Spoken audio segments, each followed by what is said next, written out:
building future-ready educators through digital pedagogy and instructional leadership.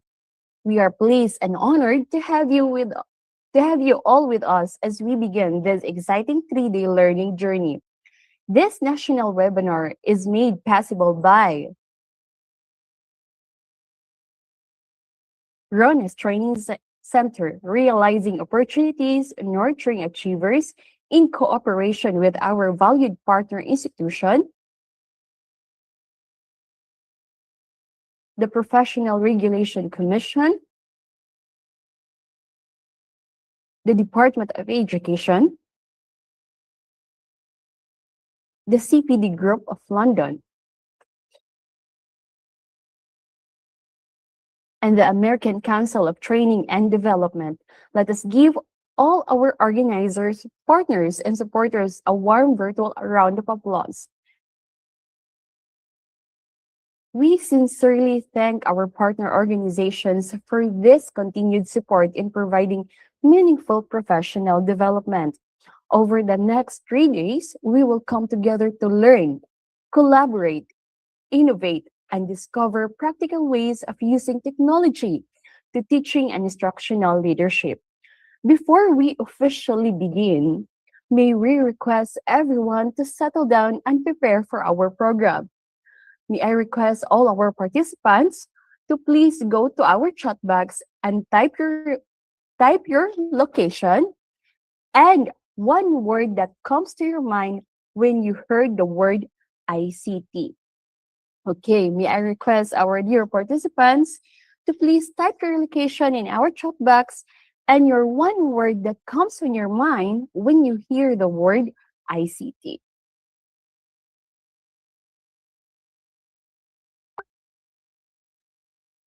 Oh, so we have participants from Cotabato.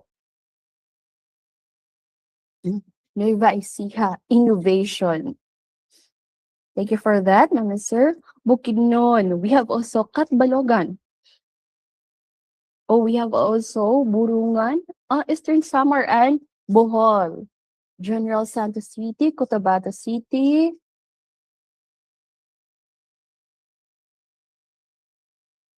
Pampanga. Okay.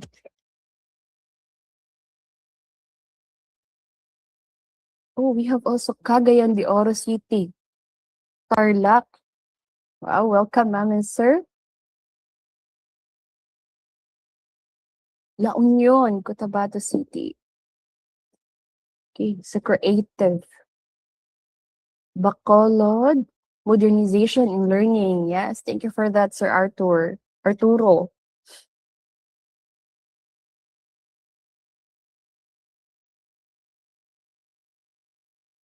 Okay, so thank you so much to our dear participants for your active participation this morning. So I am very sure that you are excited as well to learn more.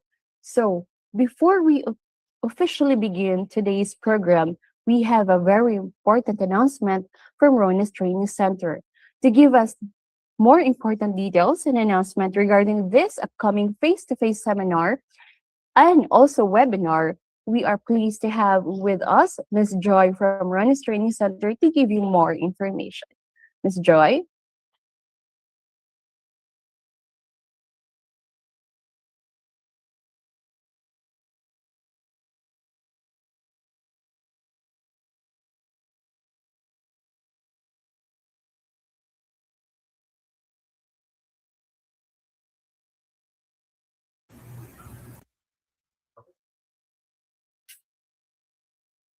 All right, good morning, everyone. So here is our important announcement and for upcoming webinars from the Ronas Training Center. So join us for the all-in-one powerhouse face-to-face seminar with a new official date on October 24, 2026 at the Holy Name University, Tagbilaran City, Bohol.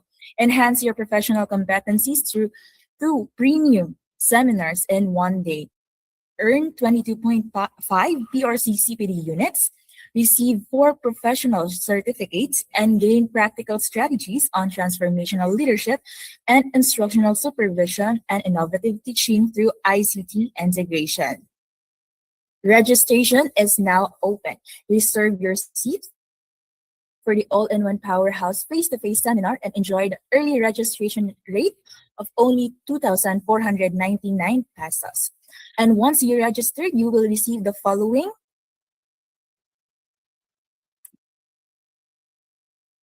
22.5 PRC CPD units, 48 training hours, 4 professional certificates, seminar kit, digital handouts, snacks and lunch, 2 high-impact seminar in one event. So take advantage of the discounted registration before the promo ends and secure your slot today. So magkita-kita po tayo this October sa Bohol. Also, we have another set of program. We have the buy one, get one free, one payment with 2 national webinars for only 99 pesos. Level up your teaching skills and maximize your professional development with this limited time offer from the Rones Training Center. Join the one get one free with a webinar of ELAW lesson planning the September 25 to 27, 2026 with 11 CPD units, plus a free ICT integration webinar on October 2 to 4, 2026 with 8 CPD units. Special offer for only 999 pesos. So don't miss this opportunity to get 2 professional development programs for the price of one. Register now and secure your slot.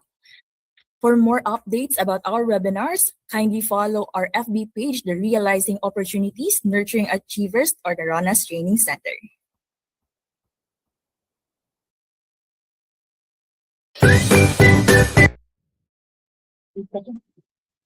Thank you very much, Miss Joy, for sharing those important details with us. To all our participants, we encourage you to take note of the information shared by Ronas Training Center regarding our upcoming face-to-face seminar and webinars.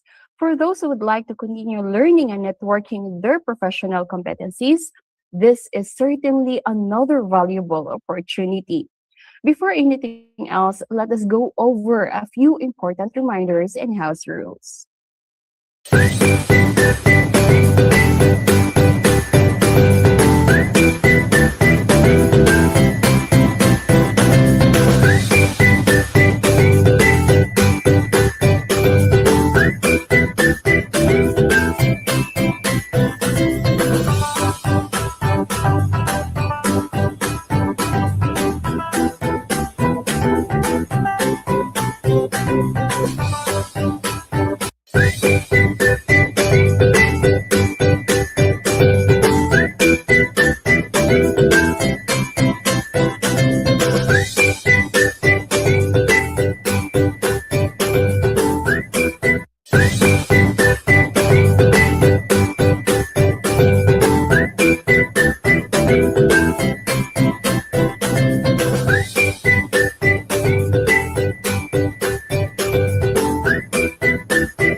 As we embark on this learning journey, let us remember, learn with passion, live with purpose. To formally begin our program, let us first give an attention for our God's guidance blessings. May I request everyone to please remain respectfully seated for our opening prayer and to honor our country through the singing of Philippine national anthem.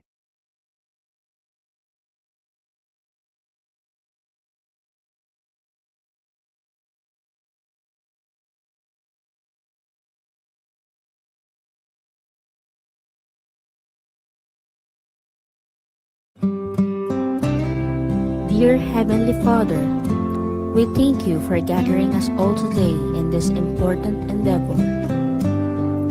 We ask that you bestow your guidance and blessing upon each attendee. May we honor one another by keeping an open mind. May we voice our truth and listen with an open heart.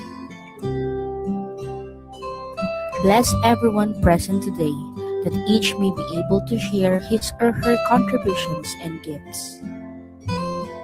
Grant good health and safety to loved ones left outside this room, and bestow peace and goodwill to all of us.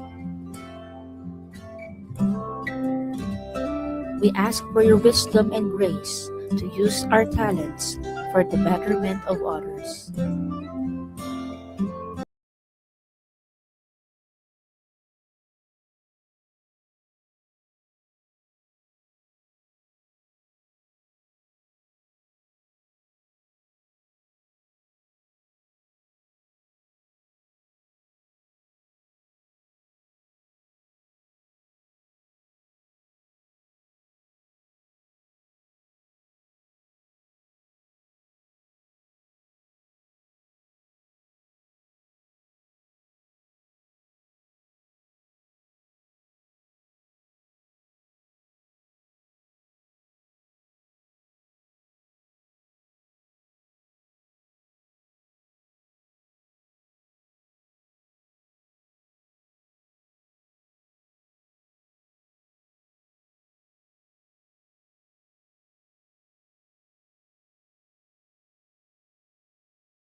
our learners wrong. So meaning we're trying to gather evidence that are not appropriate to the learning competency. Because maybe out of tradition, we are still focused on giving easy, average, and difficult. And that is something that I'll cover later.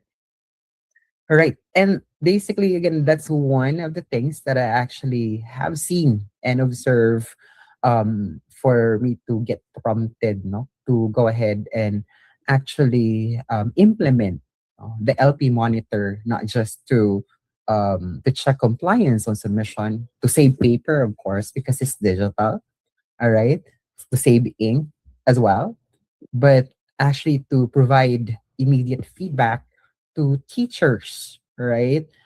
So that they'll be able to actually utilize the feedback to further improve the plan if they're asked to basically revise it. Now, this is where the AI alignment analyzer enters the system. So what I did is I integrated AI alignment analyzer into the system. So when a teacher submits the lesson plan, the system can provide preliminary alignment feedback. So it examines three relationships. First is if the learning competency is aligned with the scaffolding objectives, and I'm pretty sure we're kind of familiar with what we call as scaffolding objectives. So, say for example, the learning competency is to explain, right? Explain research, for example. So, if you could notice on that, explain, if you try to compare that with the Bloom's taxonomy of cognitive skill, that's on the second level, right? Remembering is the first, and understanding is second. Explain is basically under understanding, or that learning competency is understanding. So obviously, um, you need to have scaffolding objectives that would provide the necessary steps for the learners to be able to manifest that understanding cognitive skill. So probably you'll have an objective that is focused on remembering, right? And of course, the second objective that is totally focused on understanding. So it's going to check whether the learning competency is properly being broken down into scaffolding objectives. Now, the second that it analyzes is the scaffolding objectives and the learning experience. Is there alignment with the activities that we conduct in the class to the objectives that we set? Right. And third, it assesses or analyzes whether the scaffolding objectives and the assessment evidence are actually aligned as well. If the objective is, or if the scaffolding objective for that session talks about understanding already, or the cognitive skill is understanding already, are we giving out the right assessment that's tailored to understanding and not merely on recall? So why did I use AI here? I actually use AI not to replace me as a supervisor. So I used AI so that it's for practicality. That is to give teacher another opportunity to notice a possible alignment problem while there is still time to revise. So I'm taking it as an additional set of eyes. If the system says there may be a mismatch here, so the teacher can review the plan before a human supervisor such as me would be able to complete the formal review. Now, the analyzer essentially asks three questions. First, do scaffolding objectives logically build toward the competency? Second, do the learning competencies actually give learners the opportunity to achieve those objectives? And third, does the assessment reflect or collect evidence that those objectives were achieved? Notice that this is more sophisticated than checking whether the same words appear in different sections. Suppose the competency says explain, the objective also contains the word explain. That does not automatically make the lesson aligned. We still need to ask what the learners actually do during instruction and what evidence they must produce in the assessment. Alignment is therefore about relationship among intended learning, learning experience, and definitely evidence. Now, let's look at this example. The competency requires learners to analyze the effects of human activities on ecosystems. That means the learners must do more than recall examples. They need to examine relationships or effects. But the learning experience asks learners to copy definitions. Then the assessment asks them to list 5 human activities. Can learners complete both tasks successfully without actually analyzing anything? Yes. Normally we say yes, and that is the problem, right? So the analyzer of the LP monitor might therefore say the activity gives limited opportunity for analysis and the assessment measures identification more than analysis. Notice that AI is not saying this is absolutely wrong. End of discussion. It is flagging a potential mismatch for professional review. Now, let me go ahead and take a look or show you, no, um, as to how it looks like. Let me just share my entire screen. All right, as to how it looks like in the LP monitor, and I hope that you're able to see my screen already. So this is how the LP monitor looks like, the one that I implemented in my school and in my team. So I'm logging in as a teacher, and these are the um, BOW entries, and these are the learning competencies if you could notice. So if you could notice here under compliance, you would see that there are percentage of analysis, and it's talking about alignment. No, it's not talking about if the work was done by AI, but it's an analysis of alignment. So say, for example, we look at this entry, the formulate a null and alternative hypotheses from the develop testable problem statement. So if I will go ahead and take a look at it, I would see that there's 97.3%. So there's a note, no, from the AI analyzer in terms of the overall, and there's also percentage alignment of competency to objectives, objectives to experience, objectives to assessment, and of course, clarity and measurability. So if you could notice, there are some comments in here that the AI has flagged, all right, and also recommended improvements. So as a teacher, and I'm able to see this would definitely provide me an idea that, oh, I need to improve this, right? Let me show you something that's actually with the lower alignment score. So it shows here revise and resubmit recommended, all right? So if you could notice, there's a lot of recommendations, and these recommendations are what would improve the lesson plan even without even reaching it to the supervisor or your MT. So already after submission, you would already be able to determine whether there's a need to revise, all right, the lesson plan to make it more aligned, so that even if the supervisor, your MT or school head has not provided you the feedback yet, then at least you have recommendations, no, or observations done by the analyzer.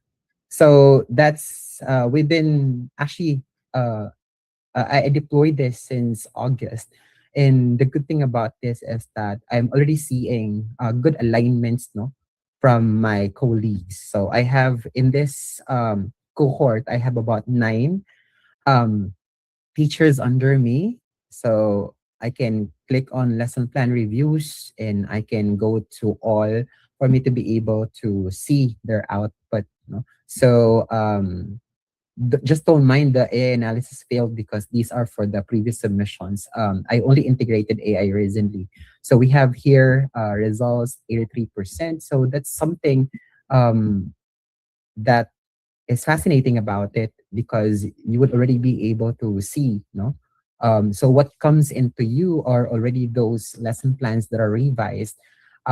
Because to give you a background, for these lesson plans to get an alignment score about 80, it went through first having gotten only 20 or 40 or 50, and then they revised it without me telling them to revise it.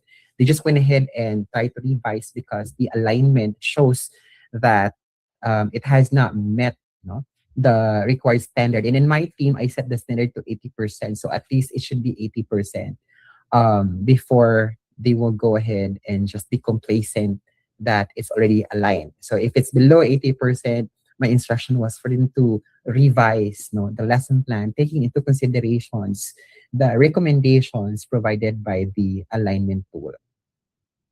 All right. So let me just go back to my slides. All right. Right. Now I want you to decide. So if this is your lesson plan, so the lesson plan is the one at the bottom with the flags, no, of the AI analyzer. If this were your lesson plan, what would you revise first? Are you going to be revising A, the scaffolding objectives, B, learning experience, C, assessment, or D, both the learning experience assessment? So please type your answer on the chat panel. It can just be a letter, no? You can type in A, B, C, or D on the chat panel, and let's see if we have common answers relative to this question. So again, the lesson plan here talks about analyze the effects of human activities on ecosystems, and then the experience, the learning experience set, or learning experience is learners copy definition of environmental terms, and assessment list 5 human activities affecting the environment. Can we get your responses? Okay, so A.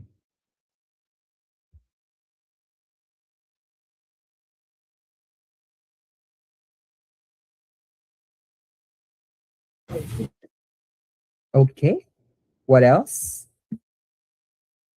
Most of you actually answered A. No? Let's see if we have different answers. We have also B, right?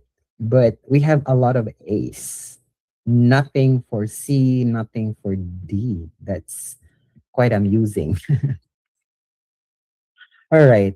Now, actually, the strongest answer here is D. The learning competency already requires analysis. No? Assuming the scaffolding objectives appropriately build toward that demand, the major break in the example is that the learners are not being given enough opportunity to practice analysis, and the assessment does not require them to demonstrate analysis. This is important because we should not revise something simply because the AI says so. We should ask whether its reasoning is pedagogically defensible. Now, this distinction matters greatly. AI can help us conduct preliminary checks. It can identify patterns. It can call attention to possible inconsistencies.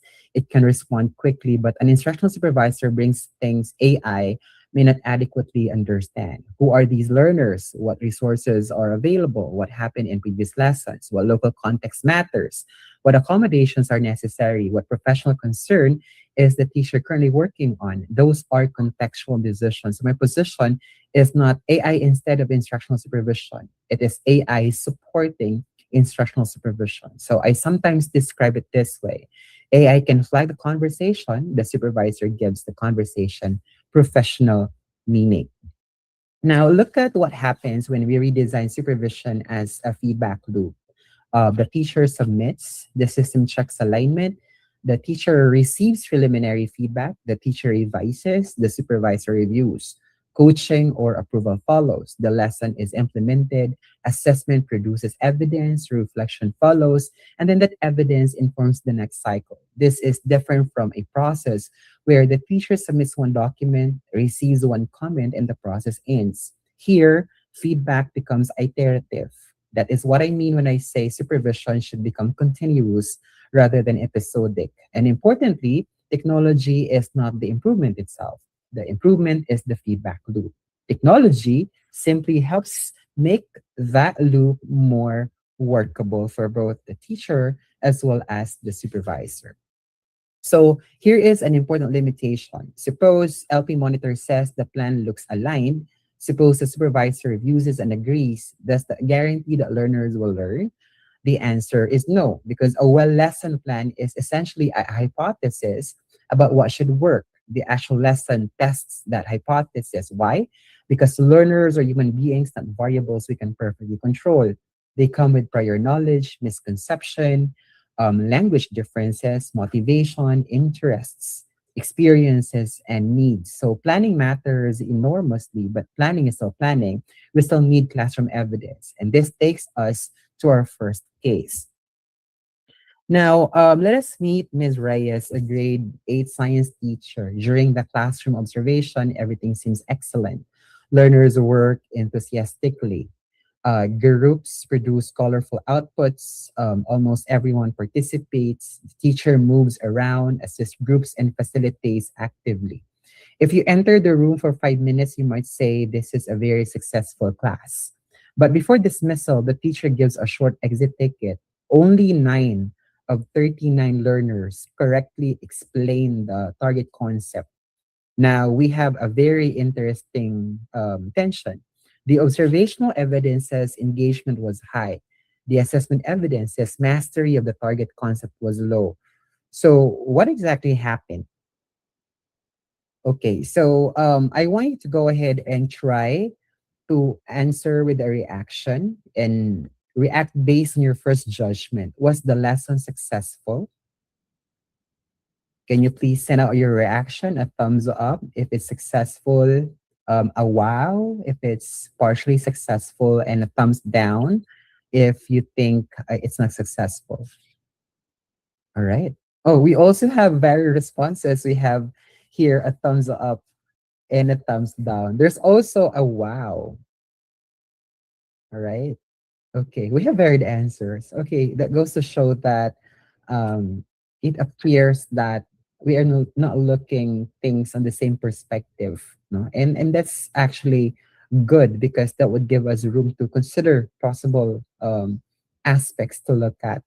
Now, I want you to please type in the chat, what additional evidence would you want before coaching the teacher? Say, for example, that's the result. And obviously, there's going to be a post conference because on this particular case, it appears that there was a lesson observation, there's a classroom observation, and these are the things that the observer was actually able to take note of, after the session. So the question is, what additional evidence would you want before coaching the teacher? So if you were the instructional supervisor, what do you need? All right. What do you need in terms of evidence, right, before coaching the teacher?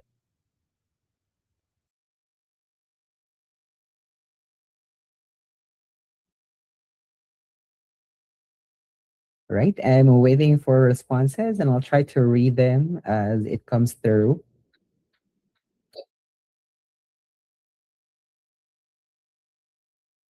So, what evidence would you ask before coaching the teacher, right? So again, the case here is that the teacher was doing a classroom demonstration. You were observing, right?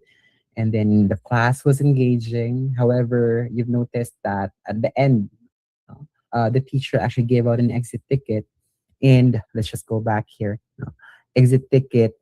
And then what actually happened is that only 9 of the 35 learners correctly explain the target concept. All right. Can we see some responses? Learners output, LP outputs and rubrics, learning gaps, formative assessment, all right, learning experiences. What else? There's about 39 audience or participants.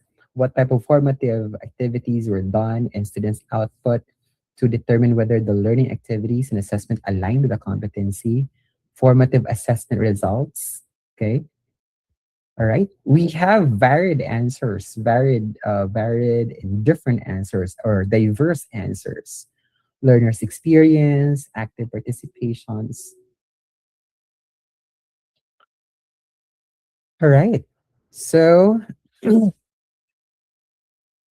So maybe you want to see the exit ticket questions because probably you're thinking that the exit ticket questions are not really aligned, to the objectives that was set forth and not aligned with the experiences that the learners actually went through during the instruction. Or maybe you want to examine whether the questions were aligned. Maybe you want to know that what the learning objective was. And maybe you want to examine learner responses rather than only the scores. And that's actually an excellent observation. The point is not to immediately blame the strategy or the teacher. The point is to investigate the evidence before prescribing a solution. Now, let us separate two concepts here. What evidence shows engagement can be participation, group interaction, activity completion, attention, enthusiasm. So the question now is what evidence shows learning? So that depends on the target competency, but it might include correct explanation, accurate performance, application, demonstration, analysis, or another expected behavior. Engagement, engagement can support learning, but they're not the same thing. So a learner can enjoy an activity without mastering the competency. And occasionally, learners can learn deeply in a lesson that does not look dramatic or entertaining. So the lesson for supervision is participation is evidence of engagement, but it is not automatically evidence of learning. Now, this changes the questions we ask during classroom observation. Instead of only asking, were the learners active? So perhaps you could ask, what were they thinking about? A group can extremely be active, decorating a poster, but if the competency requires scientific explanation and most of their cognitive energy goes into choosing colors, the activity may not be generating the intended thinking. And that's the reason, probably, that the result of the exit ticket is not good.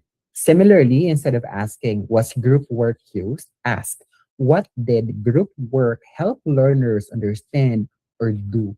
So it's not about the type of activity, no, or how engaging the activity is, but it's about how is the activity able to actually help the learners gain the required skill intended for that session. So this is not an argument against engaging strategies. It is an argument for connecting every strategy with its learning purpose, because good supervision looks beyond activity toward evidence of learning. Now, we move into innovative teaching as the part two. The word innovation can be intimidating, and sometimes teachers hear innovative teaching and immediately think they need advanced technology, expensive tools, complicated applications, or something nobody has ever done before. I want to simplify that idea. For this session, we will treat innovation as purposeful change in response to a learning need. The definition makes innovation accessible to teachers in very different contexts, even schools with limited connectivity or technology. Now, let us do a chat storm. Now, when you hear innovative teaching, type the first word that comes to mind and do not overthink it, please. Again, when you hear innovative teaching, type the first word that comes to mind. What comes to mind when you hear the word innovative teaching?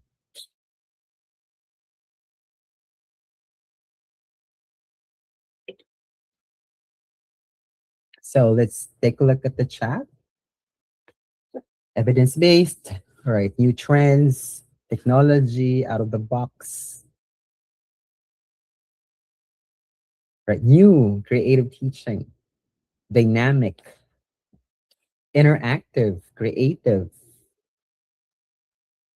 really something that's aligned to the definition of the 21st century, meaningful ways, right? All right, thank you so much for those input. Okay. Now, normally, if we hear about innovative teaching, we can be talking about AI, apps, or gamification, QR codes, online quizzes, can be Canva, or interactive slides. No, we usually associate innovation with these terms. If and Probably we would ask, why do we often associate innovation with technology? All right. So normally our responses would be that one reason is that technology is visible. When somebody uses a new application, we can definitely see something change. Pedagogical innovation can be less visible. Suppose a teacher notices that learners struggle with fractions and changes from abstract symbols to concrete representations. that may be innovative in that context, right? So suppose a teacher replaces one size fits all task with differentiated support based on assessment results. That is also innovation. So when we evaluate innovation, let us not ask first, is it new? Actually, the right question should be, does it solve an instructional problem or does it improve learning? So if you try to assess this, innovative or innovation, right, or innovative teaching does not always really involve, with technology. It can be low tech, but it's still innovative. And the guiding question is that, does it really solve or improve learning? So here is our working definition, no, of instructional innovation. It is but a purposeful change in teaching designed to develop a learning problem or improve learning. Three words matter here. Purposeful, there is a reason behind the change. Responsive, the change responds to a learner or instructional need. Evidence informed, because we have some basis for believing a change is necessary and we examine evidence afterward to see whether it worked. Therefore, innovation does not mean changing for the sake of changing. If the existing strategy works well, we don't need to replace it simply because something newer exists. Innovation should serve learning, not fashion. Now, let us return to the LP monitor. I do not consider it innovative simply because it is digital. A paper process transferred to a website is not automatically innovation. I do not consider it innovative simply because it uses AI. Adding AI to a weak process can simply create a faster weak process. What makes the system innovative in my context is that it addresses a specific problem, and that is delayed and inconsistent opportunities for instructional feedback. It tries to move feedback earlier, make it clearer, make revision easier, and preserve a continuous feedback process. So the innovation is not the technology alone. The innovation there is the redesign of the instructional supervision process. And you could, implement the same thought process, even if you're a teacher, having been able to observe problems and learning difficulties in your class. Now, most of the useful innovations may look ordinary. However, it is innovation still, and probably that could include better scaffolding. If we say better scaffolding, meaning, are we creating objectives out of a learning competency that's properly scaffolded so that learners would be able to attain the the target, which is the learning competency itself? Do we have better questioning? Or say, for example, there's oral recitation. You ask questions, the learner's not able to answer. Instead of making the question better, do you just jump into from one learner to the other, asking the same questions? All right. Work examples, peer evaluation or explanation, contextualized problems, guided practice, flexible grouping, differentiation, appropriate technology. So just imagine a mathematics teacher who normally gives a 10 independent problems but realizes that learners do not understand the process. The teacher changes the first three terms into work examples with guided questioning. Nothing futuristic happened, but if that purposeful change improves learning, it is meaningful instructional innovation. Remember this. Novelty is optional, improvement is not. Let us examine Mr. Santos. He redesigns his lessons with QR codes, online resources, video or digital worksheet, and an app for submission. Visually, this looks modern, but look at the competency. Learners are expected to explain relationships among concepts. Now look at what the learners actually do. They mainly copy definitions and identify terms. So I want you to distinguish the delivery mechanism from the cognitive task. The delivery mechanism is digital.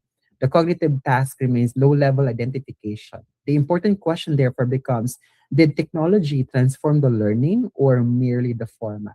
And probably this is the question that we have to always consider when we're actually utilizing technology. Are we just really changing the format for the purpose of, you know just having it labeled as innovative, or the technology really transformed the learning? Because if it only changes the format, then it doesn't make sense. You're just putting much resource, and effort into doing that, but it's not basically aiding, the teaching learning of our learners. Now, I want you to please react.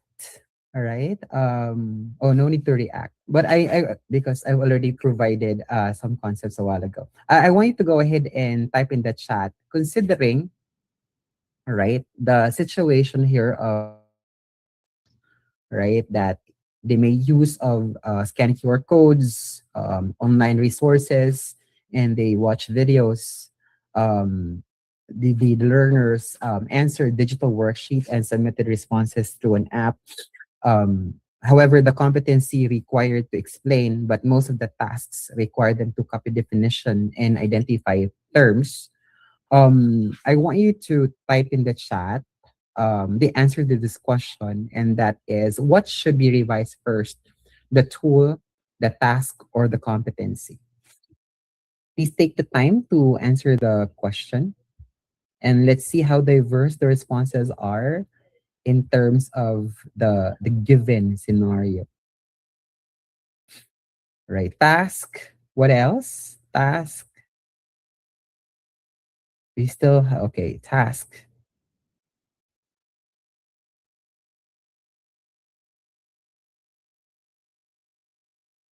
Target competency. Right. Task. All right. For most of the answer, it's task, but we also have responses for target competency. We also have responses for technology. All right. Look at how diverse our responses are. All right. Now, if you could notice, the competency is the curricular target. So we should not casually change it to fit our favorite activity. No? So for those who answered competency, that shouldn't be the first thing to actually modify, because competency is what is being set, by the curriculum makers. So we should not casually change it just for us to be able to fit the activity that we're implementing.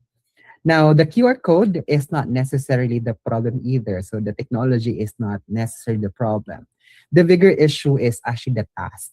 And congratulations for those who answered task. Technology can stay provided that the task is redesigned to require learners to explain relationships as intended. Now, what improved because of technology? Perhaps access became easier, submission became faster, multimedia resources became available, and learners may have become more engaged. Those are genuine benefits. But what stayed the same? The intellectual demand of the task. The competency asked for explanation, while most activities remain identification and copying. So the correct response is not at all to remove technology. It is basically to redesign the learning task. And yes, sometimes a QR code is simply a worksheet wearing sunglasses. Innovation should change as something that matters for learning, not simply make the worksheet harder to photocopy. Now, this gives us first major principle, and that is purpose before innovation. Do not begin with what tool should I use. Start with what should learners learn. Then, where are they struggling? And finally, what evidence will show whether it worked. For example, if the learner struggled to explain cause and effect, the answer may be a graphic organizer, guided questioning, work examples, peer discussion, or technology. The strategy comes after the learning need is understood. So when technology serves purpose, it becomes useful. When purpose follows technology, we risk designing lessons around tools instead of learners. I hope that you're able to get something out of the presentation. No? Again, innovative teaching does not necessarily mean you're going to be using AI, integrating ICT or whatever tools that are available, considering that we have a lot of tools already available in the market. But it's about utilizing a particular innovation or ICT innovation at that, because it is required in the lesson delivery, right? um, because it is something that is essential for the learners to be able to learn. And these are technologies that would basically um, avoid learners from struggling to learn. And these are technology that would actually help them in the responses. No? And this technology will be able to actually provide the right evidence. And um, this gives way, to the third part of my talk, and that is assessment. I'd like to highlight that assessment um, is actually intentional. So we have talked about supervision and innovation, but after making all those instructional decisions, one question remains: how do we know whether any of them worked? This is where assessment becomes essential. And I want to move away from the idea that assessment exists only to produce grades. Assessment is evidence. Grades are one possible use of that evidence. Now, I want you to answer in the chat: if we innovate, adjust instruction, coach teachers, and supervise teaching, how do we know whether learning actually improve? Can you please provide your short responses on the chat, and let's try to see um, if we still have varied answers to the questions.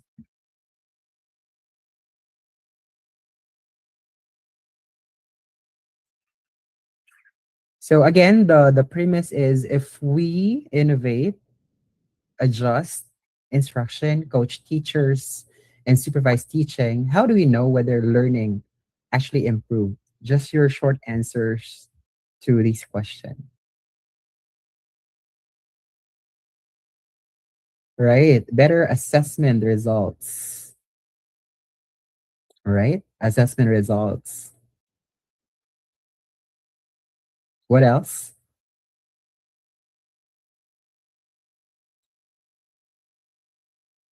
Any other responses? Improve assessment results.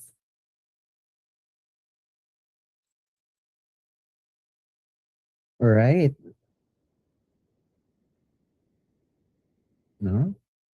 So it's pointing us to one thing. It appears that we're looking at the numbers. Right?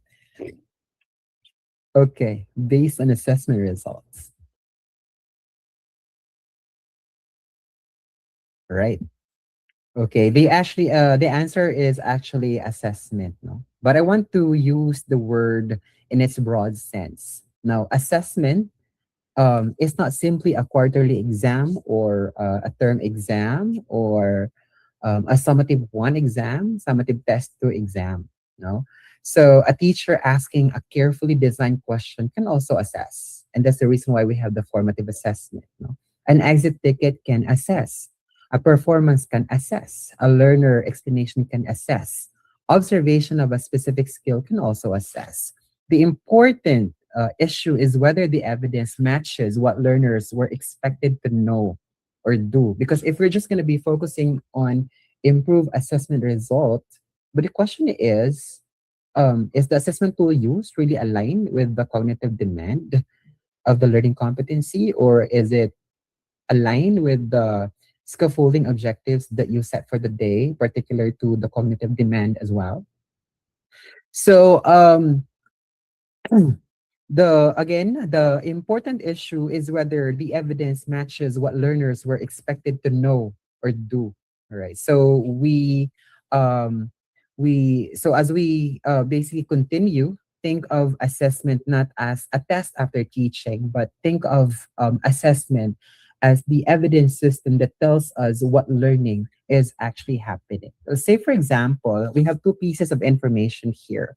First, 17 out of 20. And second, the learner identifies the concept but cannot apply it in a new situation.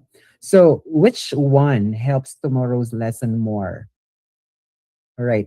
The score is useful for summarizing performance, but the second statement is much more useful instructionally because it identifies a gap. So if I only know 17 out of 20, I know the learner got three times or three items wrong. If I know the learner understands the concept but struggles with transfer, I have a clue about what the type of learning experience is needed next. So the question is not whether scores are useless, they are not. The question is whether we stop at the scores. Now, we commonly talk about three roles, no? If we talk about assessment, there's what we call as assessment of learning. We also have what we call as assessment for learning and assessment as learning. If we talk about assessment of learning, it tells us what has been achieved. It often appears after the instruction. Assessment for learning, on the other hand, helps the teacher decide what should happen next. Right. Third one, assessment as learning, involves learners themselves in monitoring and understanding their own progress. So let us use a simple example. A performance task may function largely as assessment of learning. An exit ticket that helps you plan tomorrow's lesson plan functions as assessment for learning. A learner checking his own work against success criteria can become assessment as learning. So these categories help us think about purpose. And purpose matters because assessment design should follow what we actually need to know. Now, the point here is especially important. Our assessment should match the learning competency. Suppose the competency requires learners to apply, then the assessment should principally ask learners to apply. We should not say, I need 20% for remembering, 30% understanding, and so on, because Bloom's taxonomy, no? So probably we say that because Bloom's taxonomy has several levels. But you need to understand that Bloom is not a required distribution formula. So if you're still used to, saying that there's 60%, I know that we're using, for most of us, we're using the 60-30-10, right? 60% easy, and for most of the time, we associate easy with remembering and understanding, and then average, we usually associate it with applying, analyzing, and then the difficult, we usually associate that, right, with the higher order thinking skills that includes evaluating and analyzing, no? But I'd like to highlight that those are the days, you know? Those are the things that's covered by a DepEd memorandum in 2003. But we need to understand that if we take a look at DepEd Order Number 8, Series 2015, it really highlights that assessment should be competency based. So meaning, what does the learning competency demand? So therefore, if it demands applying, and therefore the way how we assess should be talking about applying, not anymore talking about remembering or understanding, because that would defeat the purpose. If you would apply 60-30-10, and the learning competency is apply, the cognitive demand of the learning competency is apply. And in a 10 question items, you have 6 items for remembering, and then 3 for understanding, and only 1 for applying. Do you think that the assessment that you did is actually genuine? The answer is no, and that probably is the reason why we have learners with higher scores, and that's the reason why we have learners in the honor roll, because they have high scores on the lower order thinking skills, no, and not the one that's being assessed, right, by the curriculum. And probably that also explains why in Bohol detail, because when we draft the questions, when we draft the tools, we are actually aligning it with the competency, that the results mirror what the PISA results are actually manifesting. So again, I'd like to highlight that Bloom is not a required distribution formula. It helps us identify the type of thinking demanded by the competency. If the competency requires analysis, then our assessment of the competency must provide genuine opportunities to analyze. So Bloom here guides alignment, right? But it should not distort competency-based assessment. Now, this slide clarifies another important distinction. During learning, formative assessment can examine performance against scaffolding objectives or success criteria. So, say for example, here, um, the competency is talking about apply, no? So the learning competency based on the curriculum curriculum, learning competency, the cognitive demand is pertains to the applying cognitive skill. So obviously, in one session, you won't be able to really expect learners, right, to go ahead and manifest that skill, considering that if we go back to Bloom, for learners to be able to apply the concept, they have to manifest good remembering skills as well as understanding skills. So, based on your plan, you went ahead and tried to divide that learning competency into probably 4 sessions. So, probably you could allocate one session that would be talking about that would focus on the remembering skill, and then another session that would be talking about understanding, right? Or that focuses on the understanding skill, and probably you would be allocating 2 sessions. That's for the applying. So meaning, for the learning competency that talks about applying, you broken it down into 3 scaffolding objectives. The first objectives focuses on the remembering skill. The second scaffolding objective focuses on the understanding skill.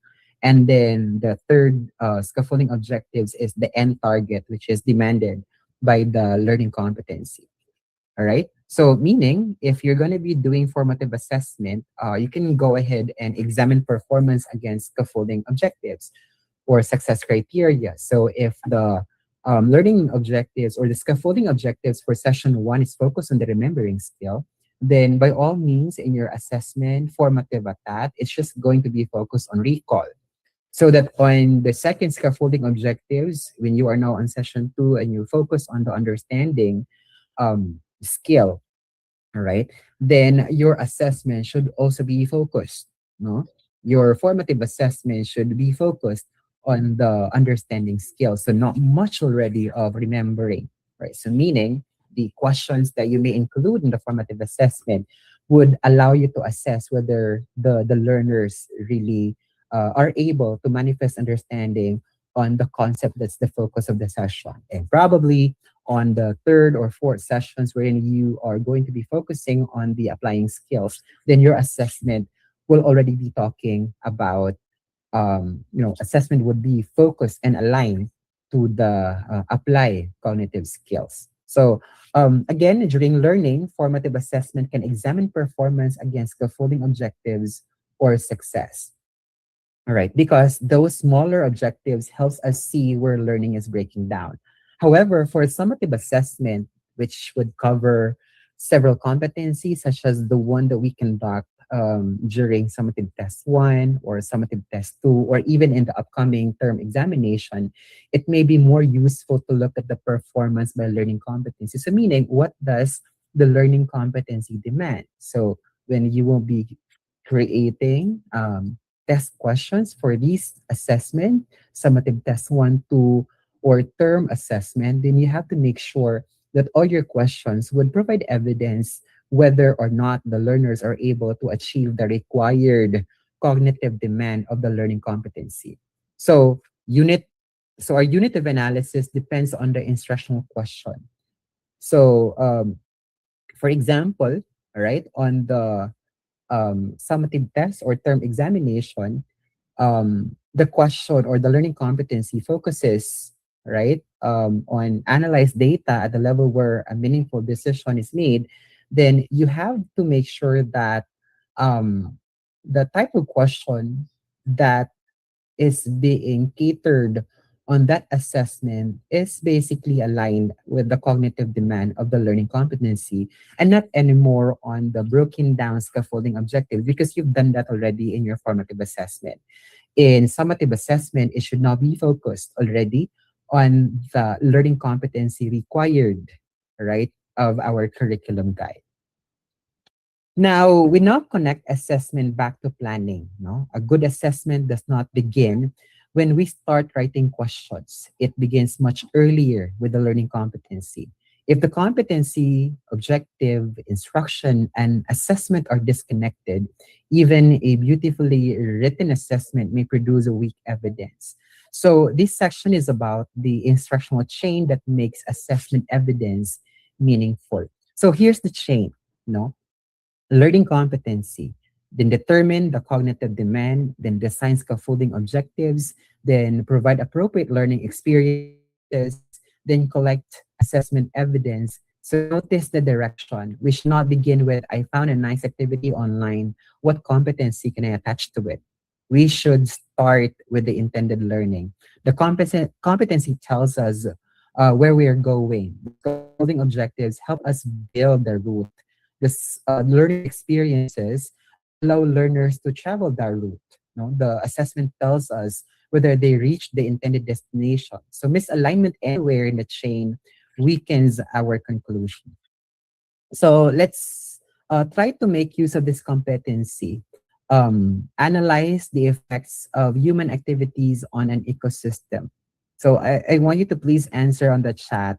No? What must learners actually do, right, for you to be guided, with the experience, right, as well as the assessment? Can you please try to write your answers on the chat?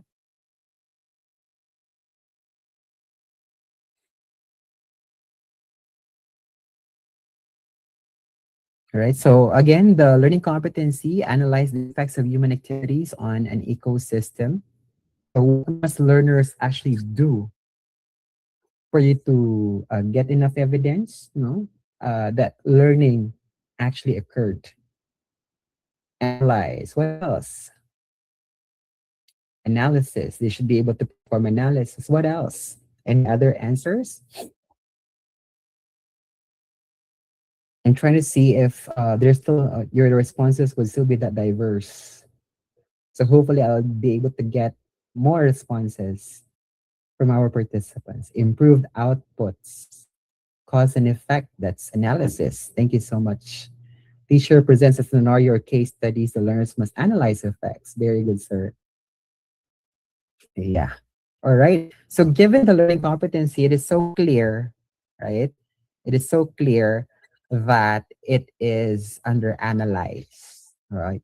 So again, let us define or underline the action word again. It's analyze. No. If learners only identify, list, right, name or define, they may demonstrate a prerequisite knowledge, but they have not yet demonstrated the target competency.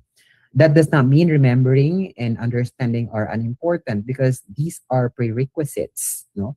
But when we finally assess mastery of an analyzing competency, we need evidence of analysis. So the action verb is not decoration. It gives us a clue about the kind of thinking learners must perform. We need to understand, no, that remembering is not always easy. Analyzing is not automatically difficult. Suppose I ask you to recall the exact serial number of a machine you saw once 5 years ago. That is remembering, but it may be extremely difficult. No? Now, I suppose I give an experienced teacher two lesson plans and ask which one is better aligned. That may involve analysis, but the teacher find it relatively manageable. So Bloom describes the kind of cognitive process, not simply how hard a question feels. So when we identify cognitive demand, we ask, what thinking must the learner perform? Not how difficult does this item look? Now let us test our understanding. The competency requires learners to analyze the effects of human activities on an ecosystem. The instruction asks learners to compare environmental situations that can support analysis. But the assessment asks, what is an ecosystem? The question is, where is the misalignment? Can you please type your answer A, B, C, or D? So again, the competency requires to analyze. The instruction asks learners to compare. This is the task, no? Compare instructional situations. Um, but the assessment asks what is an ecosystem. So can you please share your answer as to where is the misalignment of the situation provided? Letter letter C, assessment. Can we have other answers?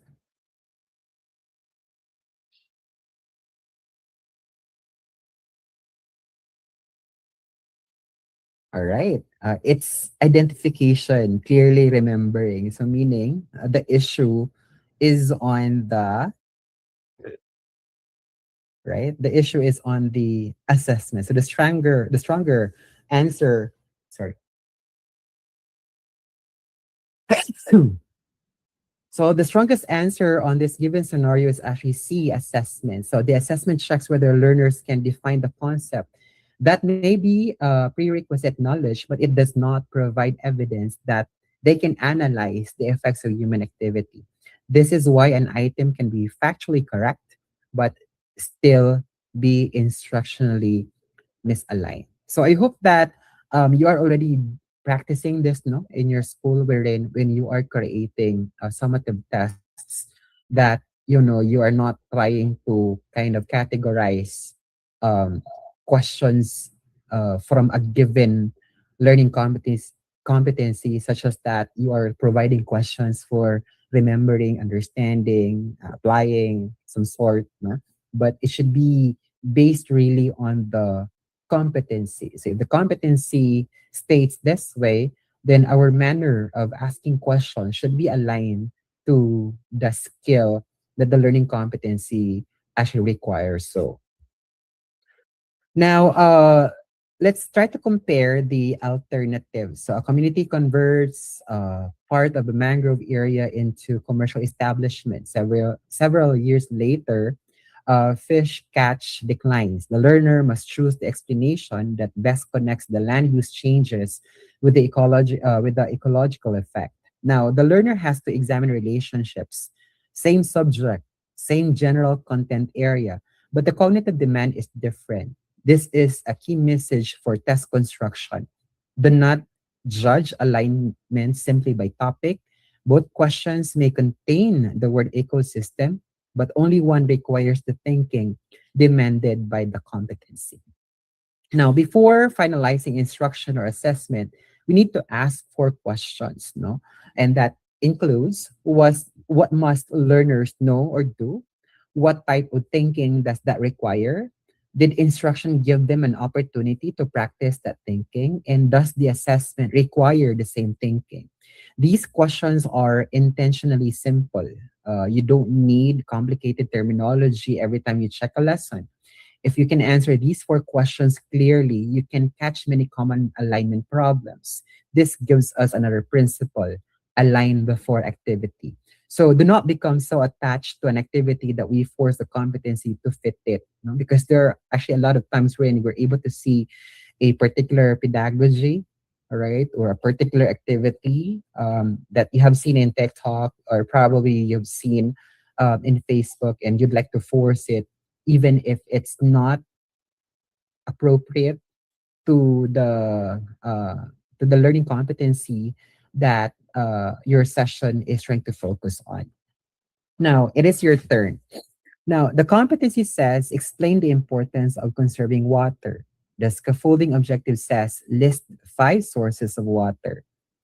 The activity asks learners to memorize conservation practices. The assessment requires learners to create a household conservation plan and defend their choices. Where does the alignment break? All right. So, given the case, I want you to go ahead and take a look if there's a misalignment, no, on the competency, scaffolding objectives, activity, and assessment. Can you please type your assessment of this case? Where does the alignment break, or where does misalignment occur on the given scenario? You can just type competency, scaffolding objective, activity, or assessment. All right, scaffolding objective and activity, all scaffolding objective. What else? Can we have other responses? Scaffolding objectives.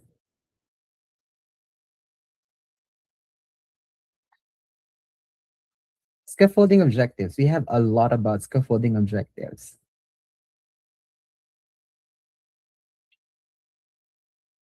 All right.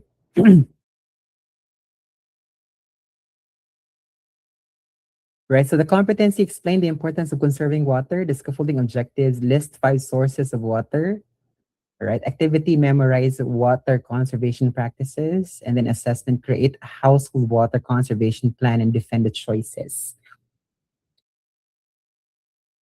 Actually, there are a lot of, or there are several problems here. No, the objective does not sufficiently scaffold the explanation importance. If you could notice, it is about list, no, but the competency is actually explained. Probably, if we take a look at the scaffolding objective, this is the prerequisite, all right? But if you also take a look at the activity, though it may actually align with the objectives, but it does not fully address, no, the learning competency demand, right? And if you could also notice in the assessment, it is already on a higher level, create, right? Water conservation and defend the choices. If you could take a look at the create word and the context, it's even creating. So it's on the sixth cognitive level of the Bloom's taxonomy, right? And yet the activity is only memorizing. So if you try to review this, you definitely would not be able to expect learners, no, to be able to manifest that kind of level, which is to be able to create a household water conservation plan and defend the choices, because the objective is not aligned, right? And the activity may be aligned to the objective, but it's not giving opportunities for learners to really be able, no, to manifest the intended skill under the assessment. So if you could notice, the objective does not scaffold the explanation of importance, right? The activity mainly emphasizes memorization. The assessment jumps beyond the state competency by requiring plan, creation, and defense. So there's also one thing. If you could notice, the competency is only explained and the assessment is already on the create. So that is already of this is a misaligned level assessment, because the competency only requires explain, and if you align that with the Bloom's taxonomy, that's just on the understanding level. All right. However, the assessment that was conducted to gather the evidence is already creating, which is on the sixth level, that is 4 levels above the intended cognitive skill of the learning competency. So this is a good example why more difficult does not automatically mean better alignment, because that's mostly um, the mindset, no, of teachers. Because an example, I have a member teacher, Mape. What actually happens is I was kind of confused as to why there's already a dance practice on the first week, after the opening block. So that's June 15. June 15, uh, they're already practicing for dance moves. So what I did is I went ahead and tried to take a look at the curriculum guide. And actually what happened is that it the curriculum guide, the first competency that the teacher was trying to focus on is about explaining, the it's like arts, yeah, music and arts in the region. That's the learning competency. But what happened is that the teacher was already asking the learners to go ahead and then perform a dance. Now, if you actually try to assess that, performing a dance, just you transfer it to an action is applying. But if it's already performing a dance given criteria that's already, and then they have to think about what could they do about it, then that's already creating. However, the learning competency is only explained. So what happened is that the assessment was so leveled off that the evidence provided through the assessment is not even the right assessment for the kind of cognitive skill that the learning competency requires. So now, at this point, I want you to go ahead and take 1 minute and rewrite, no, the objective. And I want you to begin with the learner should be able to. So given that the learning competency is explain the importance of conserving water, what would be the objective, right?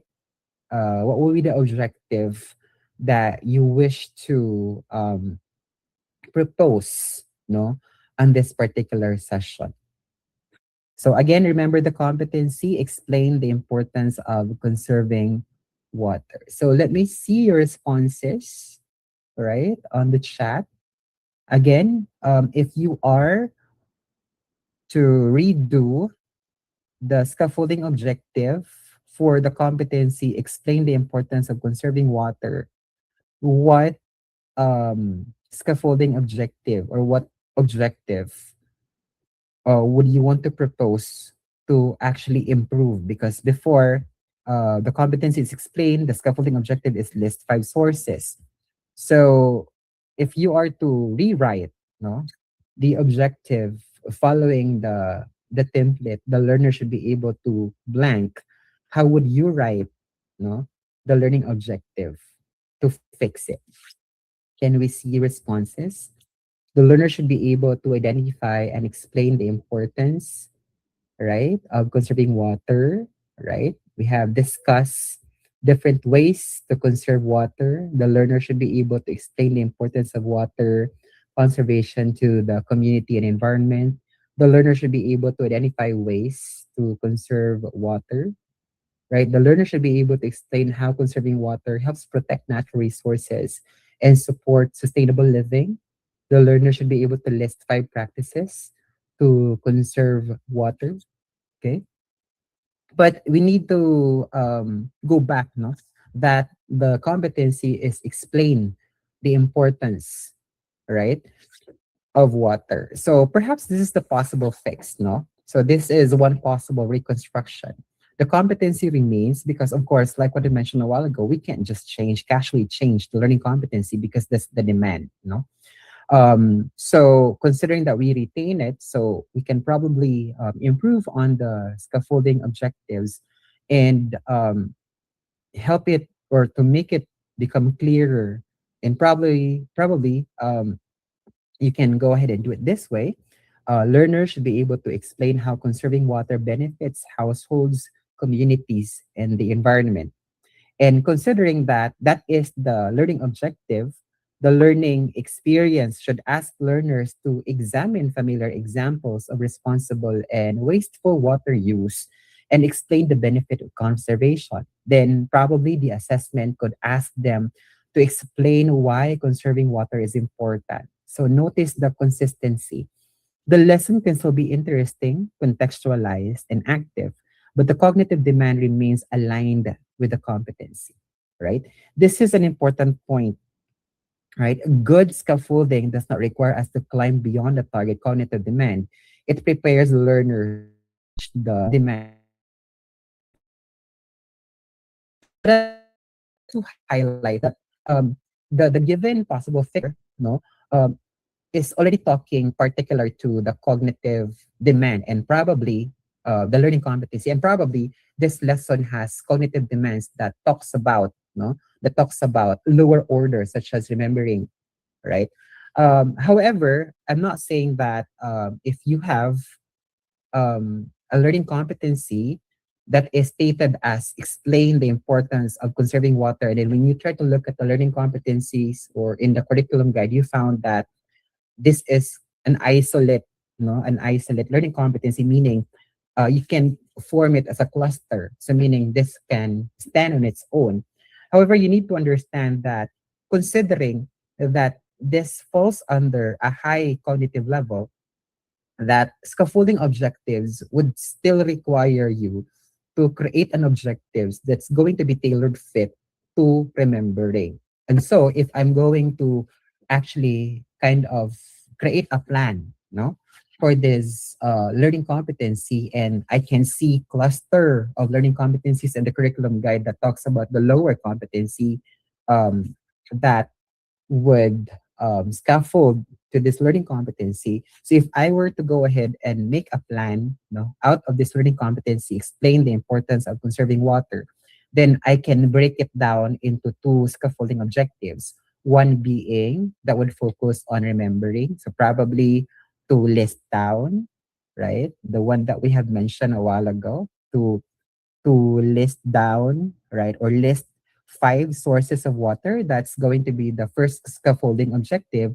And the second scaffolding objective would be explain how conserving water benefits households. So if I decide that on this particular learning competency, I'll be allocating one session, or I'm sorry, two sessions. So I can have the first session to focus on the remembering aspect. And then on the second session, I can go ahead and focus on the understanding aspect, which is the focus of this learning competency.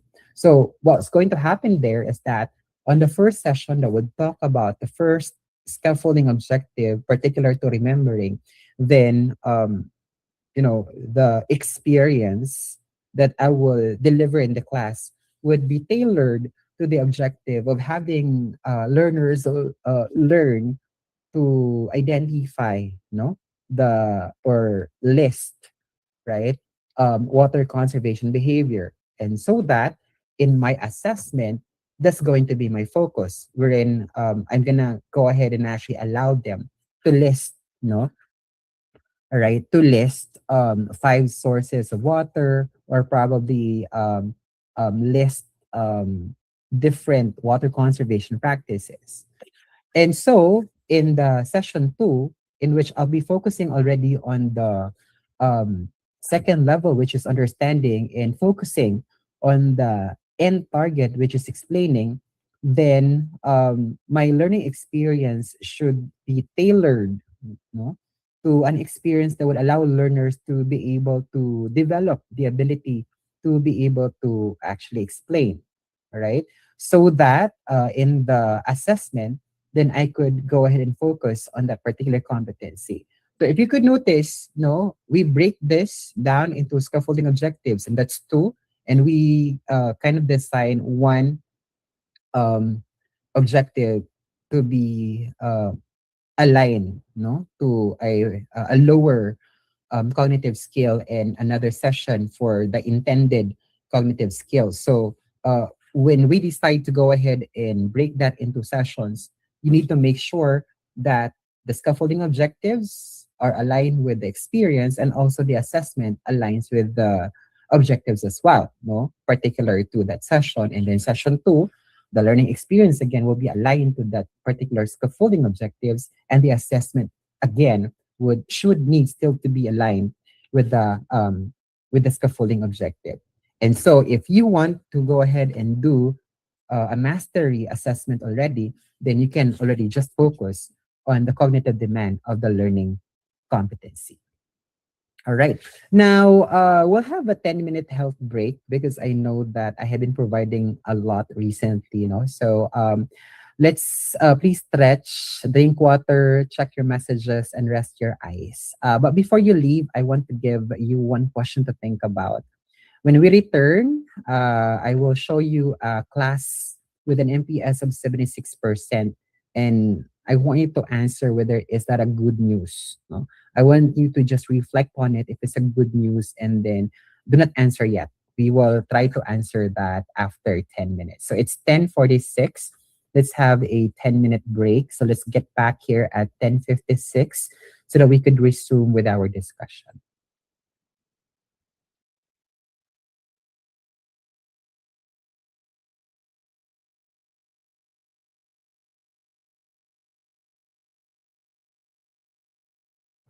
Ronos, can we request for a background? Yes, Doc. Okay, thank you.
Okay, so I hope that you're able to actually enjoy your 10-minute break so that we'll be ready for the next part of the presentation. So a while ago, I left out a hanging um, scenario, right? Wherein a class obtained an MPS of 76%. And I was trying to ask whether such is a good news, right? Sige, let's go ahead and get started. So please stick with your answers. You don't need to actually input your answers in. Just get hold of that answer and we'll get back to your answer later. Now, now we move to we move from designing evidence to reading evidence. No, so this is where many assessment systems becomes weak. We collect a large amount of data, but the question is whether those data actually help teachers decide what to do. So our goal now is to move from scores to instructional diagnosis. So here it is. No, the class has an MPS of 76%. Is that good? No, some say yes, some say no, right? But the answer basically is I don't know yet, not much yet. So, meaning when somebody presents an MPS during a meeting, resist the temptation to stop there. Ask 76% of what? Which competencies? Which learners? What patterns appear?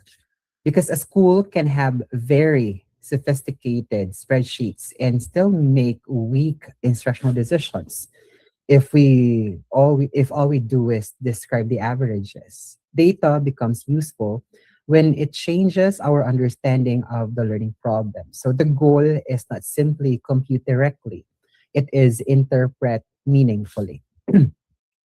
Now, let's look at the formative data for a formative assessment. So, this is for a formative assessment here, all right, before conducting summative. So, probably what happens here is that the the learning competency talks about interpretation skills, right? So, this is more of um, probably analysis, you know. So it was being broken down into scaffolded objectives that include identify relevant information, explain relationship, select appropriate procedure, apply procedures correctly, and then interpret result. Now, on the result of that overall, the performance or formative performance, you see that the identify is 91%, explain relationships is 84, select appropriate procedure is 68, apply procedures correctly is 57, and then interpret result is 49. So I'd like to ask, where does learning begin to break down? All right. So probably you would say that it start to break down, particularly at selecting appropriate procedure, apply procedures correctly, and then up to the interpret result. So um, suppose this is your class. So looking at the result, this should not mean that you're going to actually reteach, no, the whole of the learning competency, meaning because these are scaffolding objectives, right? So that it doesn't mean that you need to actually start from scratch, no? So you should not be spending another full period asking learners how to identify relevant information because it already shows that they're performing at 91%. So repeating what they already know uses instructional time without addressing the main difficulty. So instead, you might model how to select appropriate procedure, provide work examples, use guided practice, or ask learners to explain why one procedure is more appropriate than the other. That is the practical value of formative assessment. So it tells us where learners are in the path toward the mastery. Formative data should help us adjust instruction while learning is still developing because it's formative. Now, let's go ahead and take a look at what we call as overall NPS, and this is for summative test. So the overall NPS is 76%. So what happens here is that when we take a look at the results, we've seen that for the first learning competency, it's 88%. Learning competency 2, that's 83. Competency 3, that's 71. Learning competency 4, that's 62. And then learning competency 5 is 54. So which competencies require further instructional attention, right? So the question now is not whether learners perform at remembering, understanding, applying, and analyzing levels. The more relevant question is which learning competencies were mastered more strongly and which require additional attention. So for summative data, competency level analysis can make remediation much more targeted. So if we look at the overall 76%, we may conclude that the whole unit needs remediation, but that would ignore the strong performance in learning competency 1 and learning competency 2. Why reteach something most learners already demonstrate reasonably well? So instead, we should focus attention on learning competency 3, learning competency 4, and learning competency 5 while examining exactly which learners need support. And this is why I emphasize analyze data at the level where instructional decision can actually be made. Data analysis is not useful simply because the table looks impressive. It is useful when it tells us something we can act upon.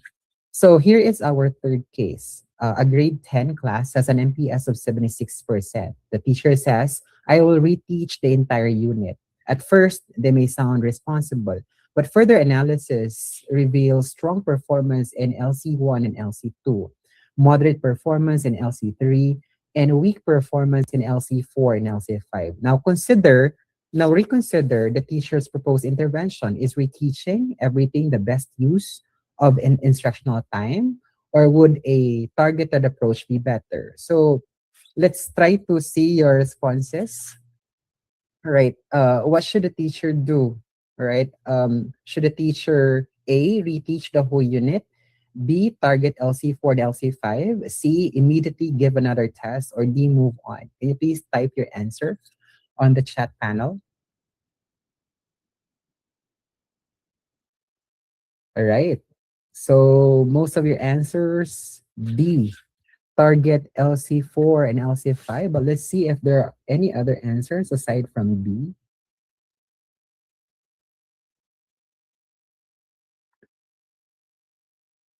Okay. All right. So the most defensible initial response is B, but even B requires further investigation. And that could include which learners struggled, what specific misconceptions appear, was the assessment valid or aligned? Did all learners struggle in the same way? So target LC4 and LC5 is not yet the full intervention. It is the beginning of a more focused diagnosis. Let us work through the case. What should not be retaught unnecessarily? Content or competencies that learners have already demonstrated adequately. Second, which competencies need more attention? It should be based on the available evidence, and that's LC4 and LC5. What evidence supports that? This is their relatively weak performance. What should reassessment focus on? The specific competencies or skills addressed by the intervention. And the larger lesson is low performance tells us something is wrong. Analysis helps us determine what. If we skip diagnosis, intervention becomes guesswork. So I also have a question. When do you usually do analysis? Do you usually do analysis only on summative tests, right? On probably if we try to compare that with the previous calendar, do you only do that right after um, quarterly exam, or do you always do that after every assessment? Because if your response would be during summative tests, if we talk about the term calendar, the 3-term calendar, or quarterly for the old calendar, then you are only just complying because you're required to actually submit an analysis. So the right way of doing analysis should be done every after assessment. No, it could even be done after a formative assessment, because that's the only way that the data that you're able to analyze actually is of a great help to modify your instruction to be able to attain the objective of giving a quality learning to our learners. Right. So if we skip diagnosis, intervention just becomes a guesswork. Please take note of that. So here's the practical sequence here that is evidence before intervention. What happened, then where is the difficulty, then who is experiencing it, then why might it be happening. Only after that we do ask what response fits the problem. And finally, did the response work? So kind of think of it about medicine. A doctor should not prescribe the same treatment for every symptom without diagnosis. Education is similar. Low score is a symptom. It does not tell us the exact cause. This gives us our second principle, evidence before intervention. Now, different learning problems require different responses. If the learner simply lack necessary knowledge, explicit teaching and retrieval practice will be sufficient. Examples and non-examples may be more useful. If they understand but cannot apply, modeling and guided practice may be appropriate. Or if difficulty involves analysis, comparisons, cases, or reasoning tasks may help. If the learners perform well in familiar examples but fail in new situations, they may need practice with transfer. The key is not to memorize this list as a formula. The point is, do not use the same intervention for every type of learning problem. Match the response to the evidence. Suppose nearly everyone answers one test item incorrectly. What does that mean? Maybe learners really do not understand the concept, but there are other possibilities. Maybe the item is poorly written. Maybe two answers are defensible. Maybe instructions are ambiguous. Maybe the lesson and assessment were misaligned. Maybe learners lacked prerequisite knowledge. Maybe scaffolding was insufficient, right? This is why item analysis should not become simply item 12 is difficult. The more important question is why. So data must be interpreted, not merely reported. But I have a question. Do you always do again data analysis for every time that you're conducting an assessment? Or do you only do that right after a summative test? So perhaps this is a reflection to ponder on, no? That analysis should not only be done through summative tests only. And probably you can use summative, particularly summative test 1 and 2. Analysis is best because you still have time to do the remediation, right? But most importantly, the analysis should also be done during formative assessment so that you will be able to really identify what the problem is so that we will be able to implement the right intervention. Now, since we have the evidence, what happens next? This is where coaching enters. The goal of coaching is not simply for a superior to tell a teacher what to do. No, it is to help develop the teacher's ability to examine evidence, diagnose instructional issues, make decisions, and evaluate whether those decisions work. So coaching becomes the bridge between evidence and action. Now look at the sequence, no? Assessment evidence, then a professional conversation. The conversation leads toward an instructional decision, then the teacher acts. This sounds simple, but the quality of that professional conversation matters. If the conversation is judgmental, the teacher may simply comply. If it is evidence-based and developmental, the teacher may learn how to diagnose similar issues independently later. That is why supervision should not only correct errors, it should build professional capacity. Compare these statements for a feedback. No? You need to improve your questioning. Maybe that is accurate, but what does the teacher do with it? Now compare with coaching. What did learner responses reveal about the thinking generated by your question? That question invites the teacher to examine evidence. Perhaps the most questions required one word recall, right?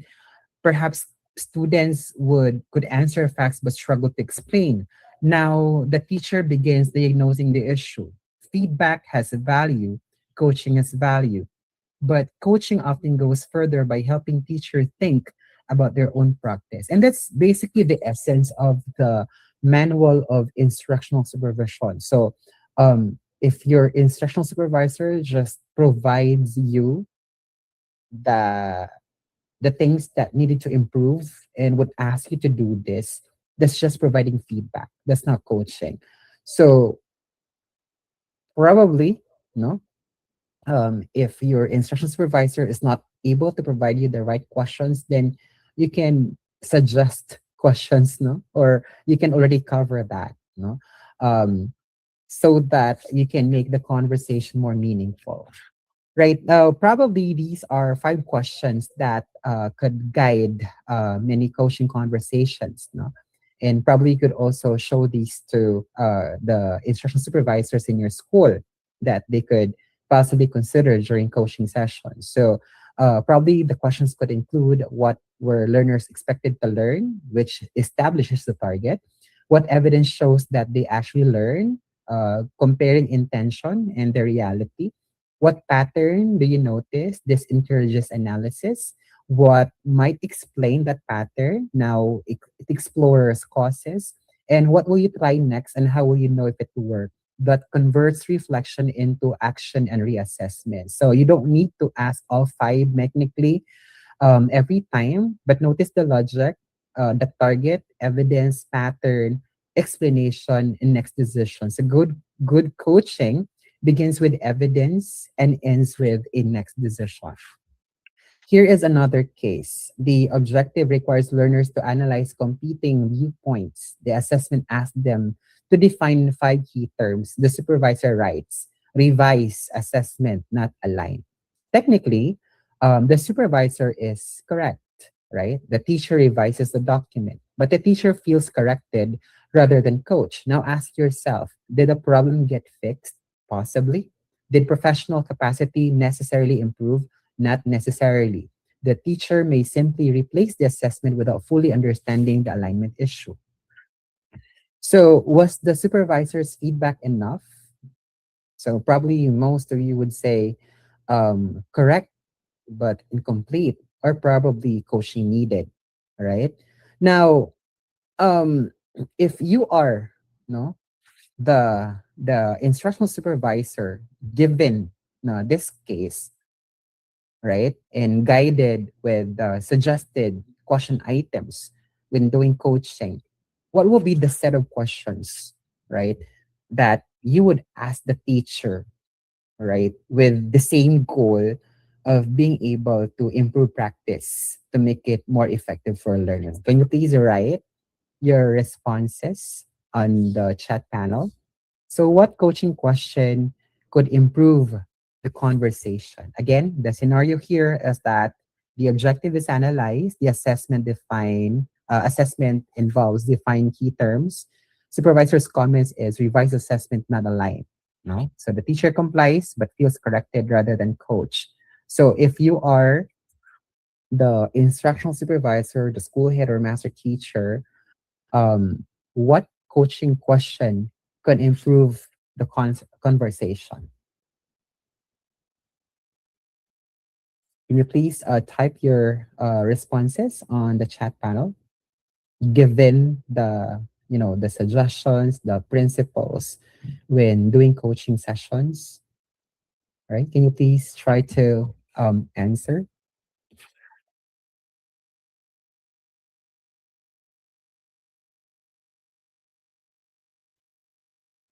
So again, what coaching question could improve the conversation?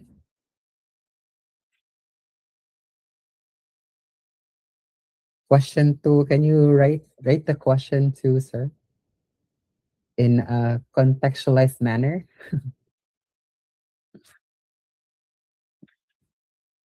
Okay, what are the learning objectives? No, so what's the learning objective of your session for today? So it starts that way, no, and then you can scaffold to the next set of questions that would invite reflection and reassessment on the part of the teacher being coached. What else?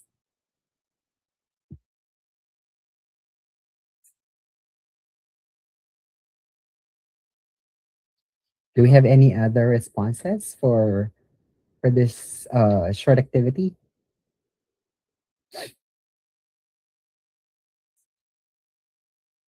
Any other?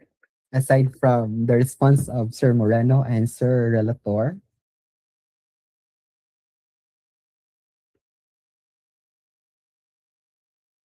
Or what were learners expected to learn? All right. And probably the follow-up question would be to let the teacher try to assess whether the experience or instruction given has provided the learner the opportunity to be able to attain or achieve the objectives.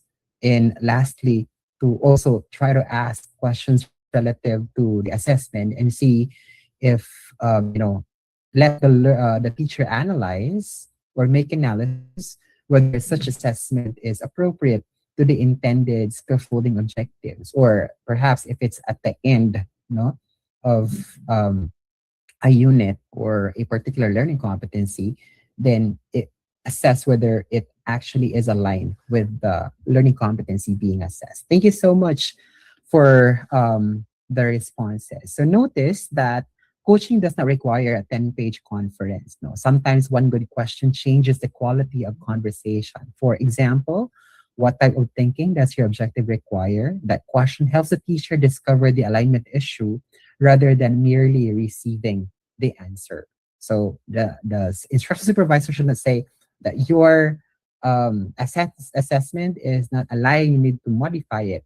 That your learning experiences is not appropriate to the scaffolding objectives, but rather start with what is the intention no, of the particular session, and if the learning experience provided or prepared is actually synced and aligned with the objectives, and also if the assessment that is going to be used to gather evidence is the genuine tool to be able to assess whether the objectives have been complied with or have been met, have been achieved by our learners.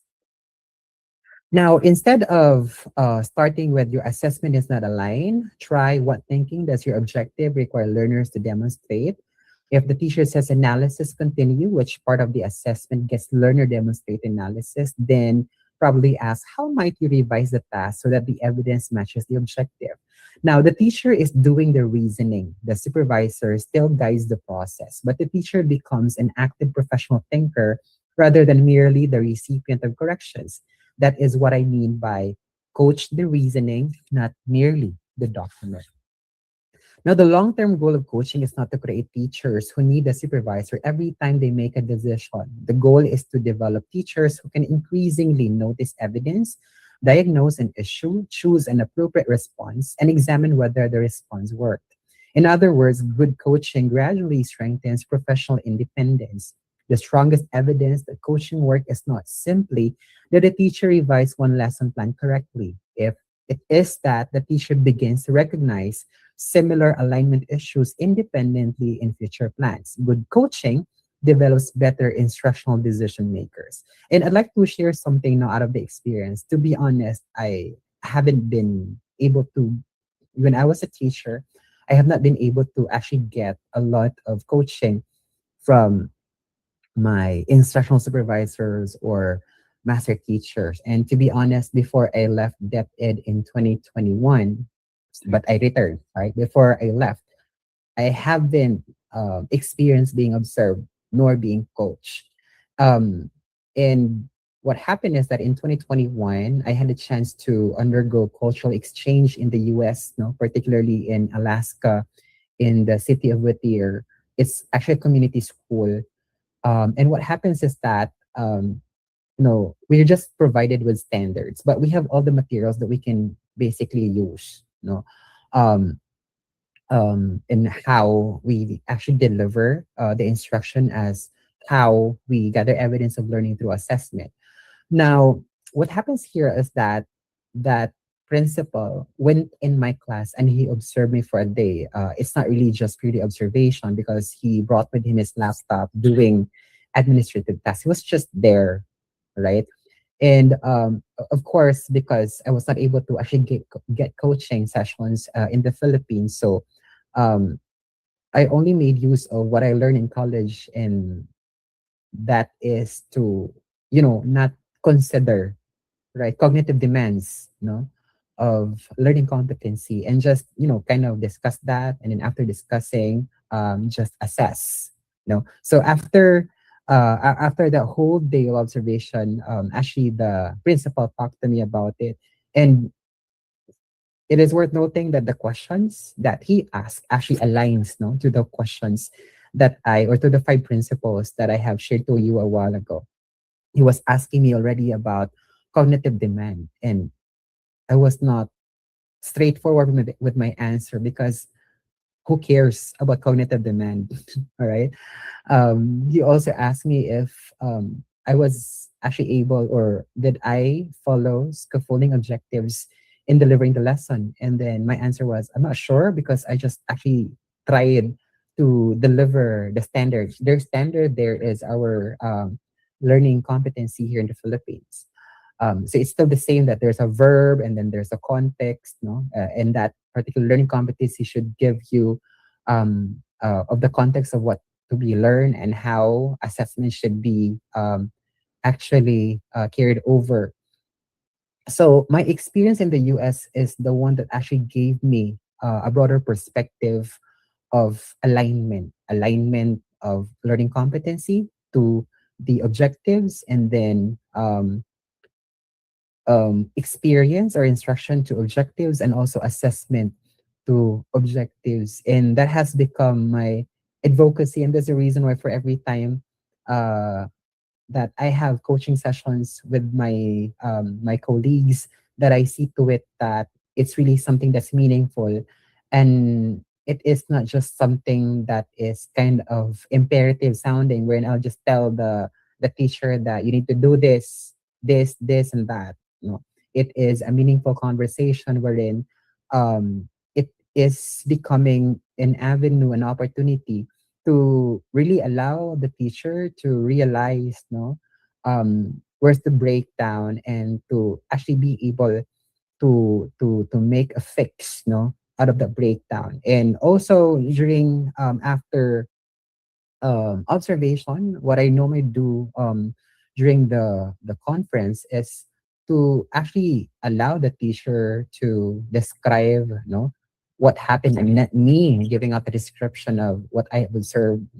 It's most of the time coming from the teacher describing what happened, and then try to again ask questions to see if what transpired in the class are all but scaffolded to the intended target of the learning competency.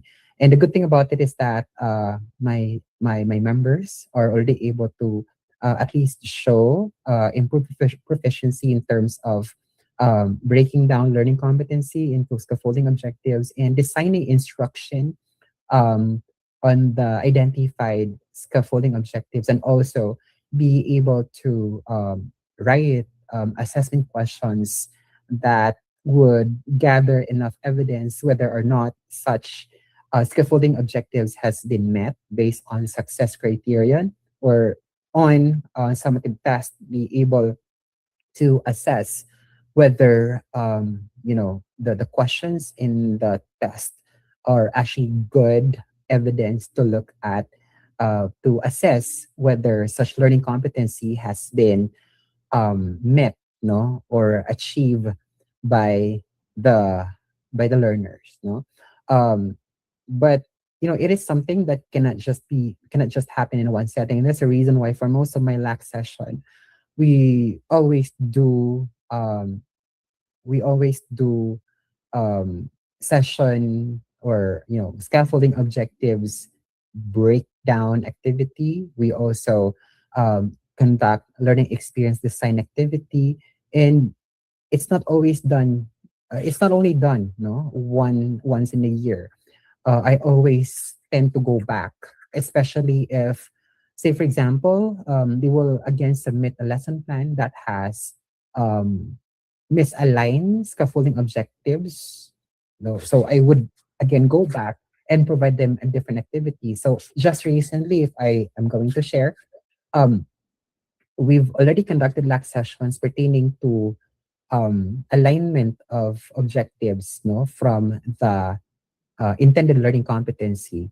Um, so what I did is I did not actually give them, or I did not allow them to kind of think of a learning competency based on their specialization. I kind of provided a learning competency that is kind of general, and so I asked them to break it down, into objectives, right? The scaffolding objectives. And what I found is that they still have issues about it. And that's the reason why we focused on more activities that would allow them to properly break down learning competencies into proper scaffolding objectives, because it is only by mastering it that they will also be able to design, the right instruction, and obviously make the aligned assessment intended to assess whether learning actually took place.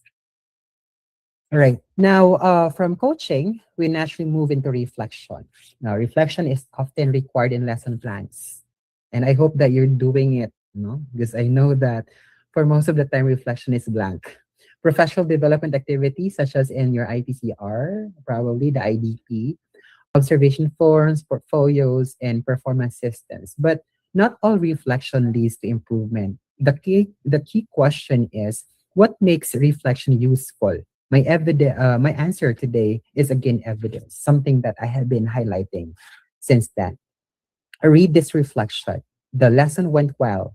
Learners participated actively. Some learners had difficulty. More activities will be given. Please type in the chat what is missing. What is missing on this reflection? Can you please input your responses to the chat? So again, I'd like to read the lesson went well. Learners participated actively. Some learners had difficulty. More activities will be given. What is missing on this reflection? And would this reflection actually help? Or it will just boil down to compliance that you need to have a reflection? Can we get your answers? Can you please input your answers to the chat panel?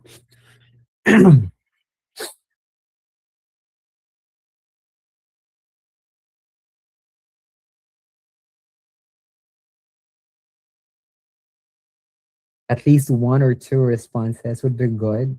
So I hope to read your responses. Right, teacher may include numerical data like MPS. The missing is the specific evidence and an instructional response. Well, participation did not yet lead to the intended learning. No numerical evidence. Thank you so much. No, I'm happy to be able to actually see that we are talking of evidence already. All right. Okay, so the reflection is not necessarily false, but it is vague because it does not include which learners had difficulty and what kind of difficulty, right? And what evidence shows it. And why would more activities solve the problem? Which activities? This reflection describes impression, but gives us little basis for the next instructional decision. Now compare the previous example with this one. 24 of 30 learners accurately identified the variables, but only 11 explained the relationship correctly. Now we know something specific. The next lesson will retain identification as a short review and focus on guided causal reasoning before independent analysis. Now we have an instructional response tied to evidence. This reflection has three components: the evidence, the interpretation, and the adjustment. That is much more useful than saying the lesson went well. Reflection should help tomorrow's teaching become better than today's. Now, if you want a simple reflection structure, use three questions. And it could probably include: what did learners actually learn? What evidence supports the conclusion? And what should I change because of that evidence? These questions work across subjects. For a PE teacher, the evidence may be a performance.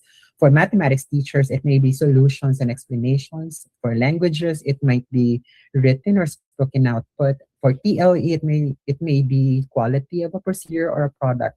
The form of evidence varies, but the reflective logic stays the same.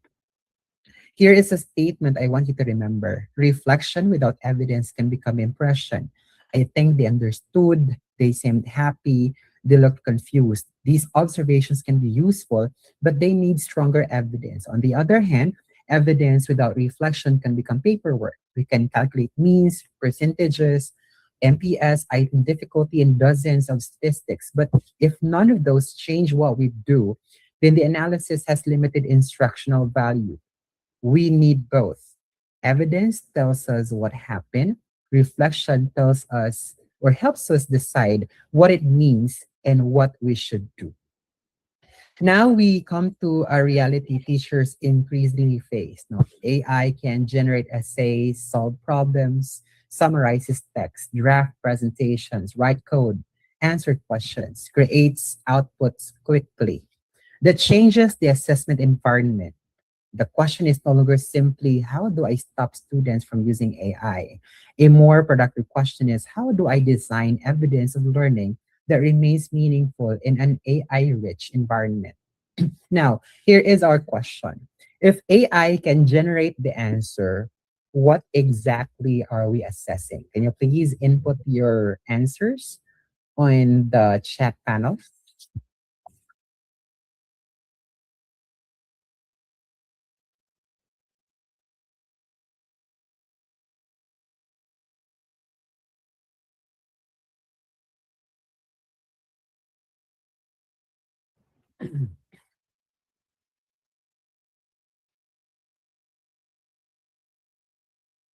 Right? Again, can you please write your answer? If AI can generate the answer, what exactly are we assessing now?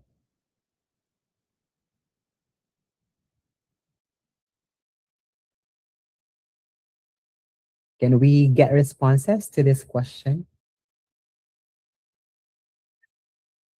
Because that's actually the dilemma, no, of our educational setting today.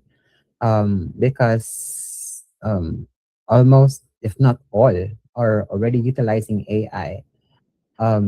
So how are we going to assess? No? Right? We have here actual performance and creativity, applying. We assess the quality of how learners justify their answers in front of the class. Critical thinking skills. We should assess what the learner can do beyond simply producing an answer. Learners' thinking and understanding, not just the ability to generate an answer, reasoning of the learner as well. Thank you so much for all those responses. All right, so let us turn the question around. Instead of focusing first on whether AI was used, ask what evidence would convince me that this learner genuinely understands. Maybe the learner writes the paper and later explains the reasoning orally. Maybe the learners apply the concept to a new case during class, or maybe we examine drafts and revisions, or maybe we ask them to critique an AI generated answer. The presence of AI makes assessment design more important, not less. We need to collect evidence closer to the actual competency. Two reactions are tempting. First, make homework longer. But if AI can write 2 pages, it can often write 10, right? Second, ban every digital tool. That may be unrealistic and can prevent legitimate learning opportunities. A better question is what evidence would convincingly demonstrate that the learner understands? So if the competency requires performance, ask for performance. If it requires reasoning, collect reasoning. If it requires application, use a sufficiently authentic application task. Our response to AI should be better assessment design, not simply more work. No. Now, here are several possibilities. It can be in-class application, oral defense, process documentation, draft to revision evidence, context-specific problems, performance demonstration, explanation of reasoning, individual reflection. The key phrase is use combinations of evidence. Suppose learners submit a research proposal, the document is one piece of evidence. An oral explanation of methodology is another. A response to an unfamiliar critique is another. Revision based on feedback is another. Together, those give us a more defensible picture of learning than the submitted document alone. Technology should also make teachers' work manageable. It can help us collect evidence faster, reduce repetitive checking where appropriate, visualize performance, detect patterns, organize feedback, support differentiated practice, reduce administrative load. But here is the warning. Digitization should improve the process, not merely digitized paperwork.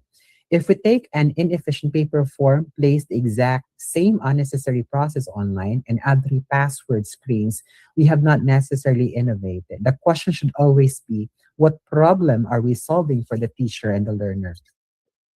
Technology may help us what happened. No? Perhaps a dashboard shows which competency has the lowest performance, but professional judgment still asks. By the way, I have here a question. Do you track um, what the competencies? Because I know that we track competencies based on our frequency of correct responses after every summative test. No, but do you track um, the achievement or attainment of learning objectives per learner?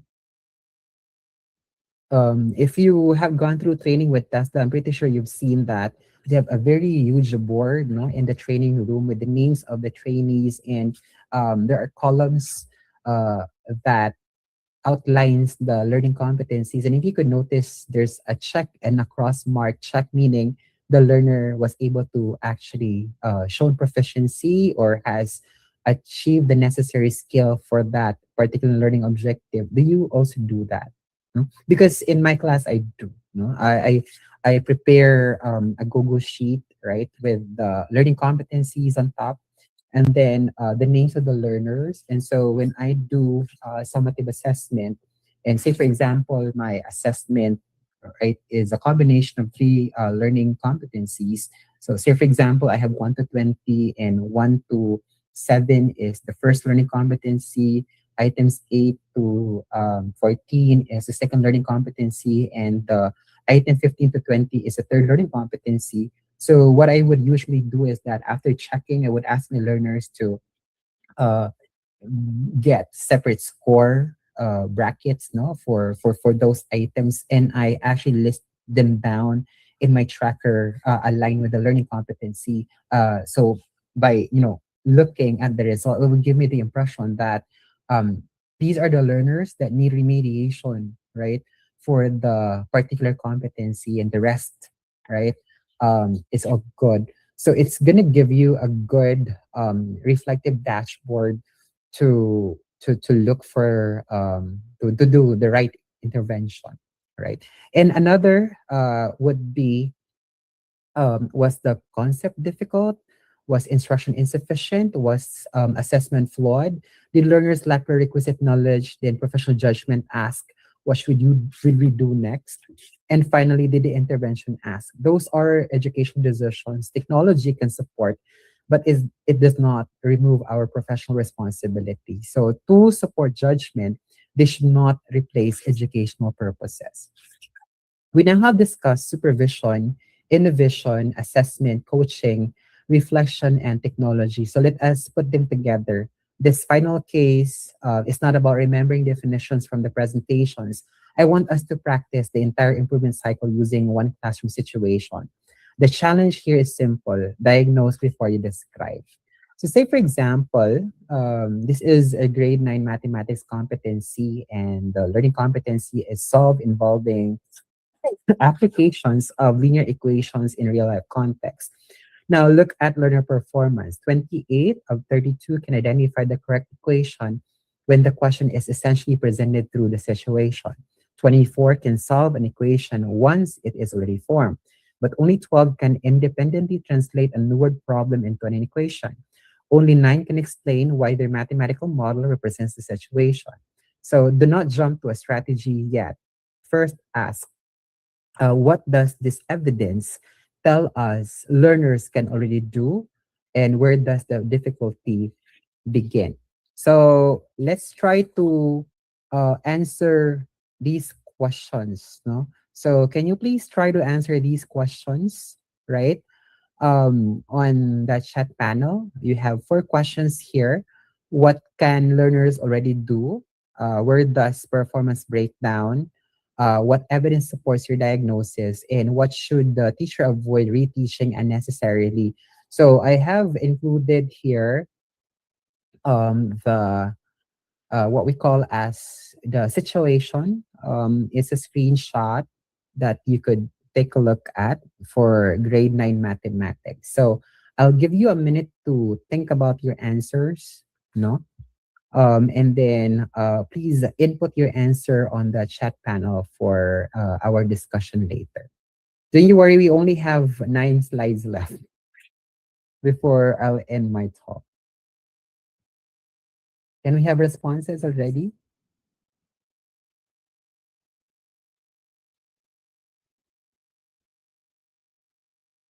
So based on the situation, what can learners already do?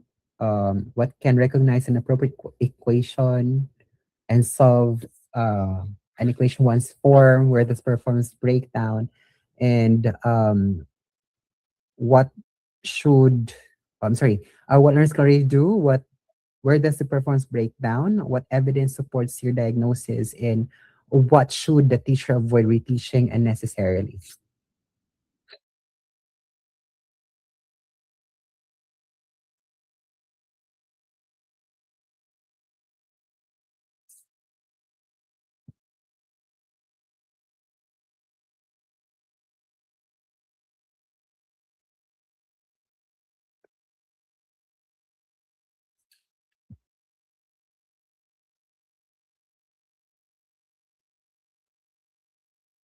We have here a response. Teacher needs to reteach. No.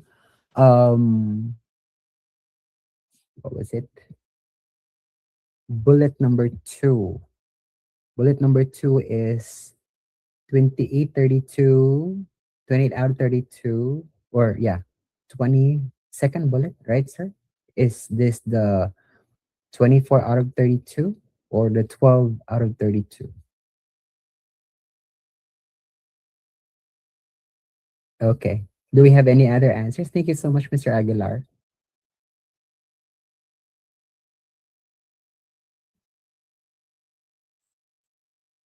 So let us try to diagnose, no?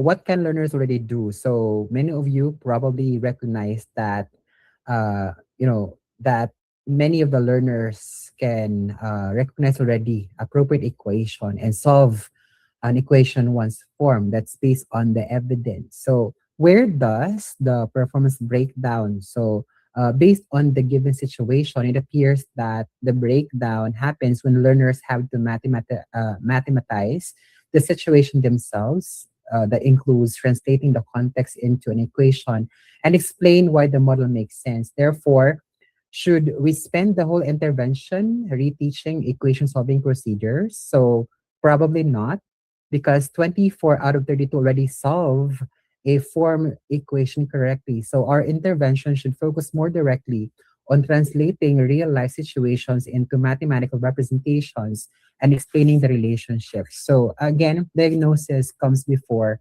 strategy selection. Now we understand the bottleneck. I want you to propose one instructional adjustment. Maybe uh, the teacher uses a think aloud modeling. Here is how identify the quantities. Here's why the relationship becomes an equation. So can you suggest one instructional alignment or adjustments that teachers can do to be able to actually to do on the next session, having been able to determine the evidences of the prior instruction?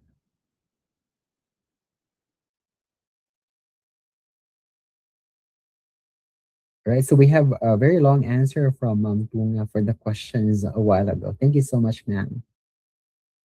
All right, so greatest instructional need, attention here are procedure and application. Anything else?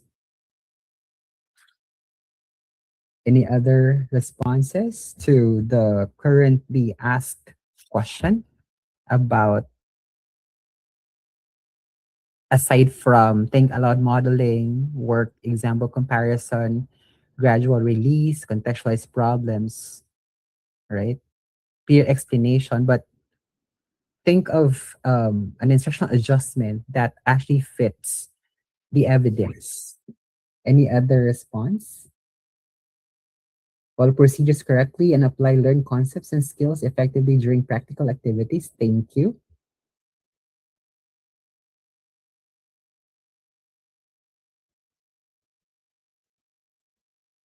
right? So we have actually we have different responses. So maybe show two equations for the same situation and ask which one correctly models it and why. And then gradual release may also help, so we can do the what we call as I do, you do, and you do. The important question is not which strategy sounds innovative. No? It is why does the strategy fit the evidence? That is evidence informed instructional innovation. So we should avoid directly thinking of an intervention just because you have these numbers, right?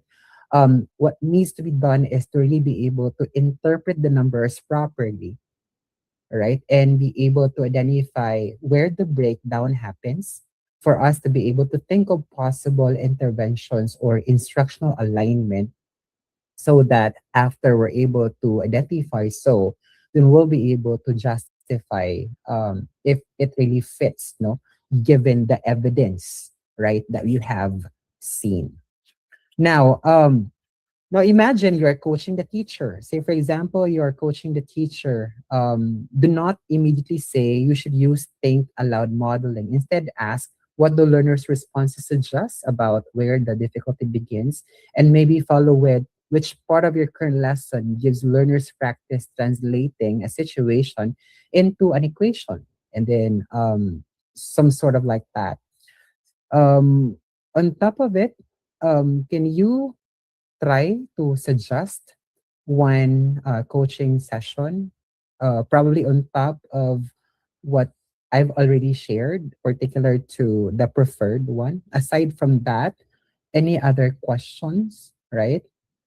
Or any other coaching question that you'd like to propose, right, on this conversation, given the evidences and given the situation?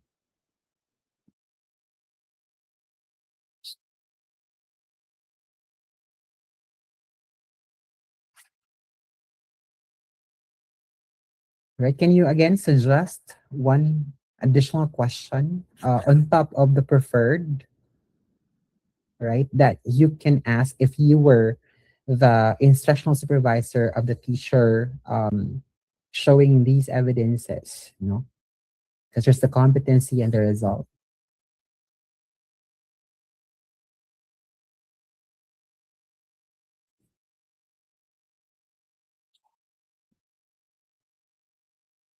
Right? I'm still waiting. Any other questions? Based on the diminishing number of learners at the level of cognitive demand, what will you try next?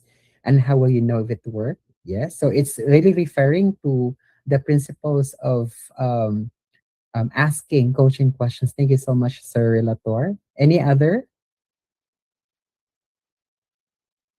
At least 30? What do you think were the strategies could have applied to make the lesson more effective?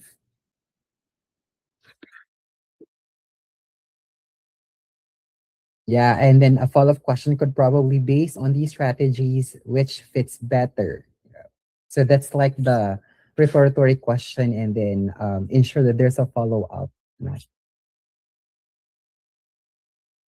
Because if we are just going to think of strategies, that's just enumerating, that's just recall, but it's not giving an avenue for the teachers to really justify. So probably the next question would be, from among these strategies, which do you think is more appropriate given the identified issues? And can you justify why you're choosing that? So probably that'd be a good avenue.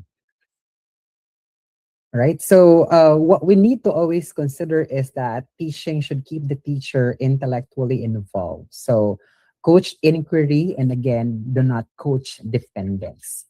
Now, now we actually complete the cycle. No, evidence showed, for example, most learners can solve equations but struggle to construct equations from unfamiliar context. Therefore, we added modeling and word comparisons focused on translating situations. We will know if it worked when more learners independently construct and justify equations for new real life problems. That last statement gives us our reassessment target. Notice the full sequence.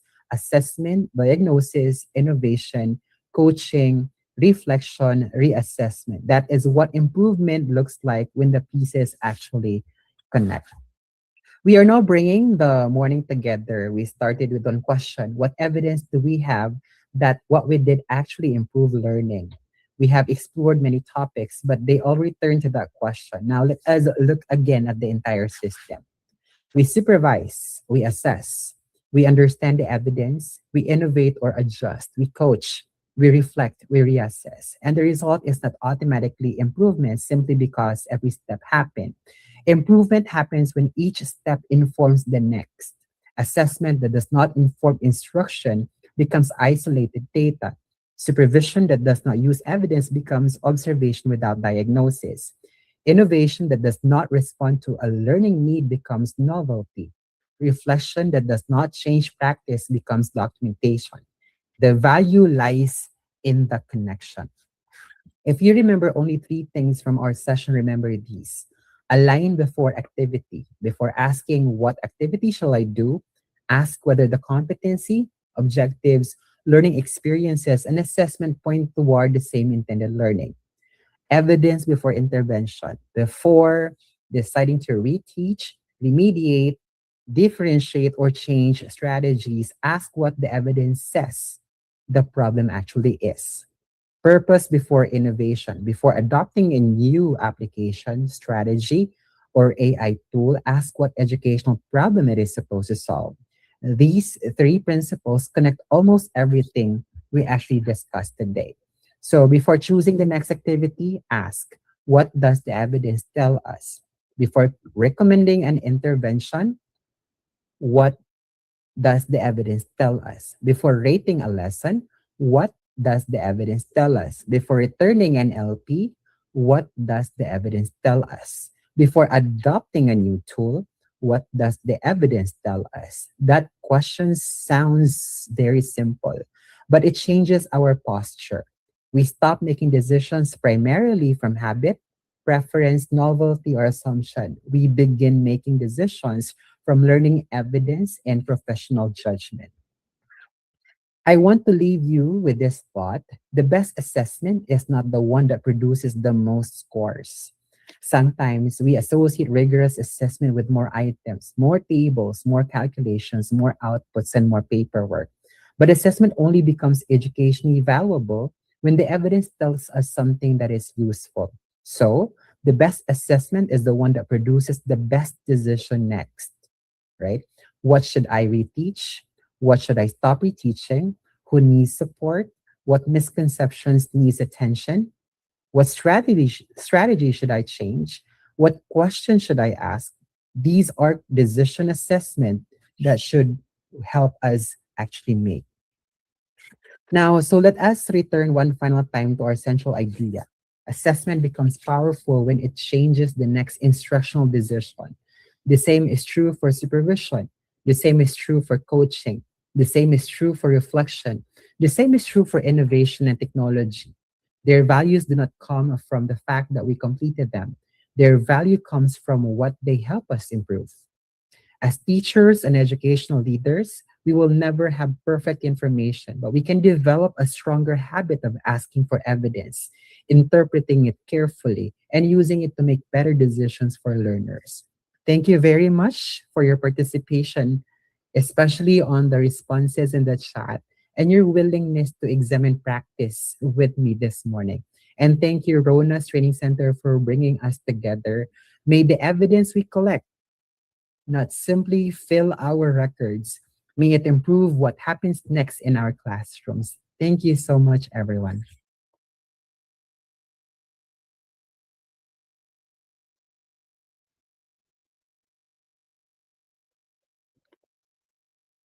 Thank you very much, Doc, for addressing those questions and for sharing your expertise with us. And thank you to all participants for thoughtful questions and active participation. At this point, we would like to express our sincere appreciation to our resource speaker for sharing his time, expertise, knowledge, and valuable insights. We now proceed to the awarding of certificate of appreciation to our resource speaker. May we call on Miss Joy to present the certificate?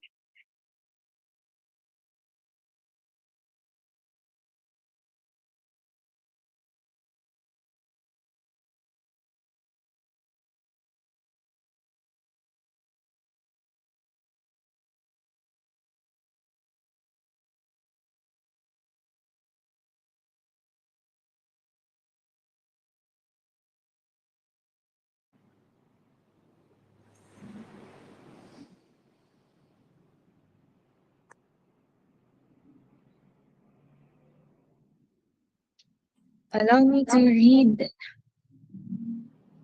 the certificate of recognition and appreciation is awarded to Dr. Fernando Enad in grateful recognition of his active participation and full attendance in the webinar entitled National Webinar Workshop on Strengthening Instructional Supervision and Innovative Teaching Through ICT Integration, Twinkle and Canva with a theme Building Future Ready Educators through Digital Pedagogy and Instructional Leadership, held on August 21 to 23, 2026 through Google Meet or Zoom platform.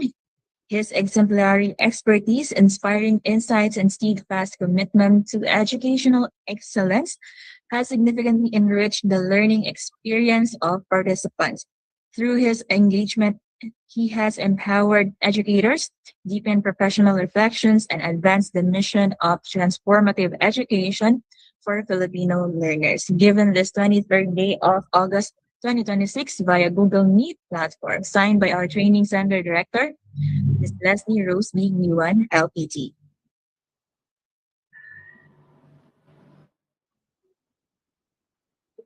Thank you so much, Ronas. Thank you so much, Doc. So may I request to all our participants to kindly open your camera for our photo opportunity for our resource speaker.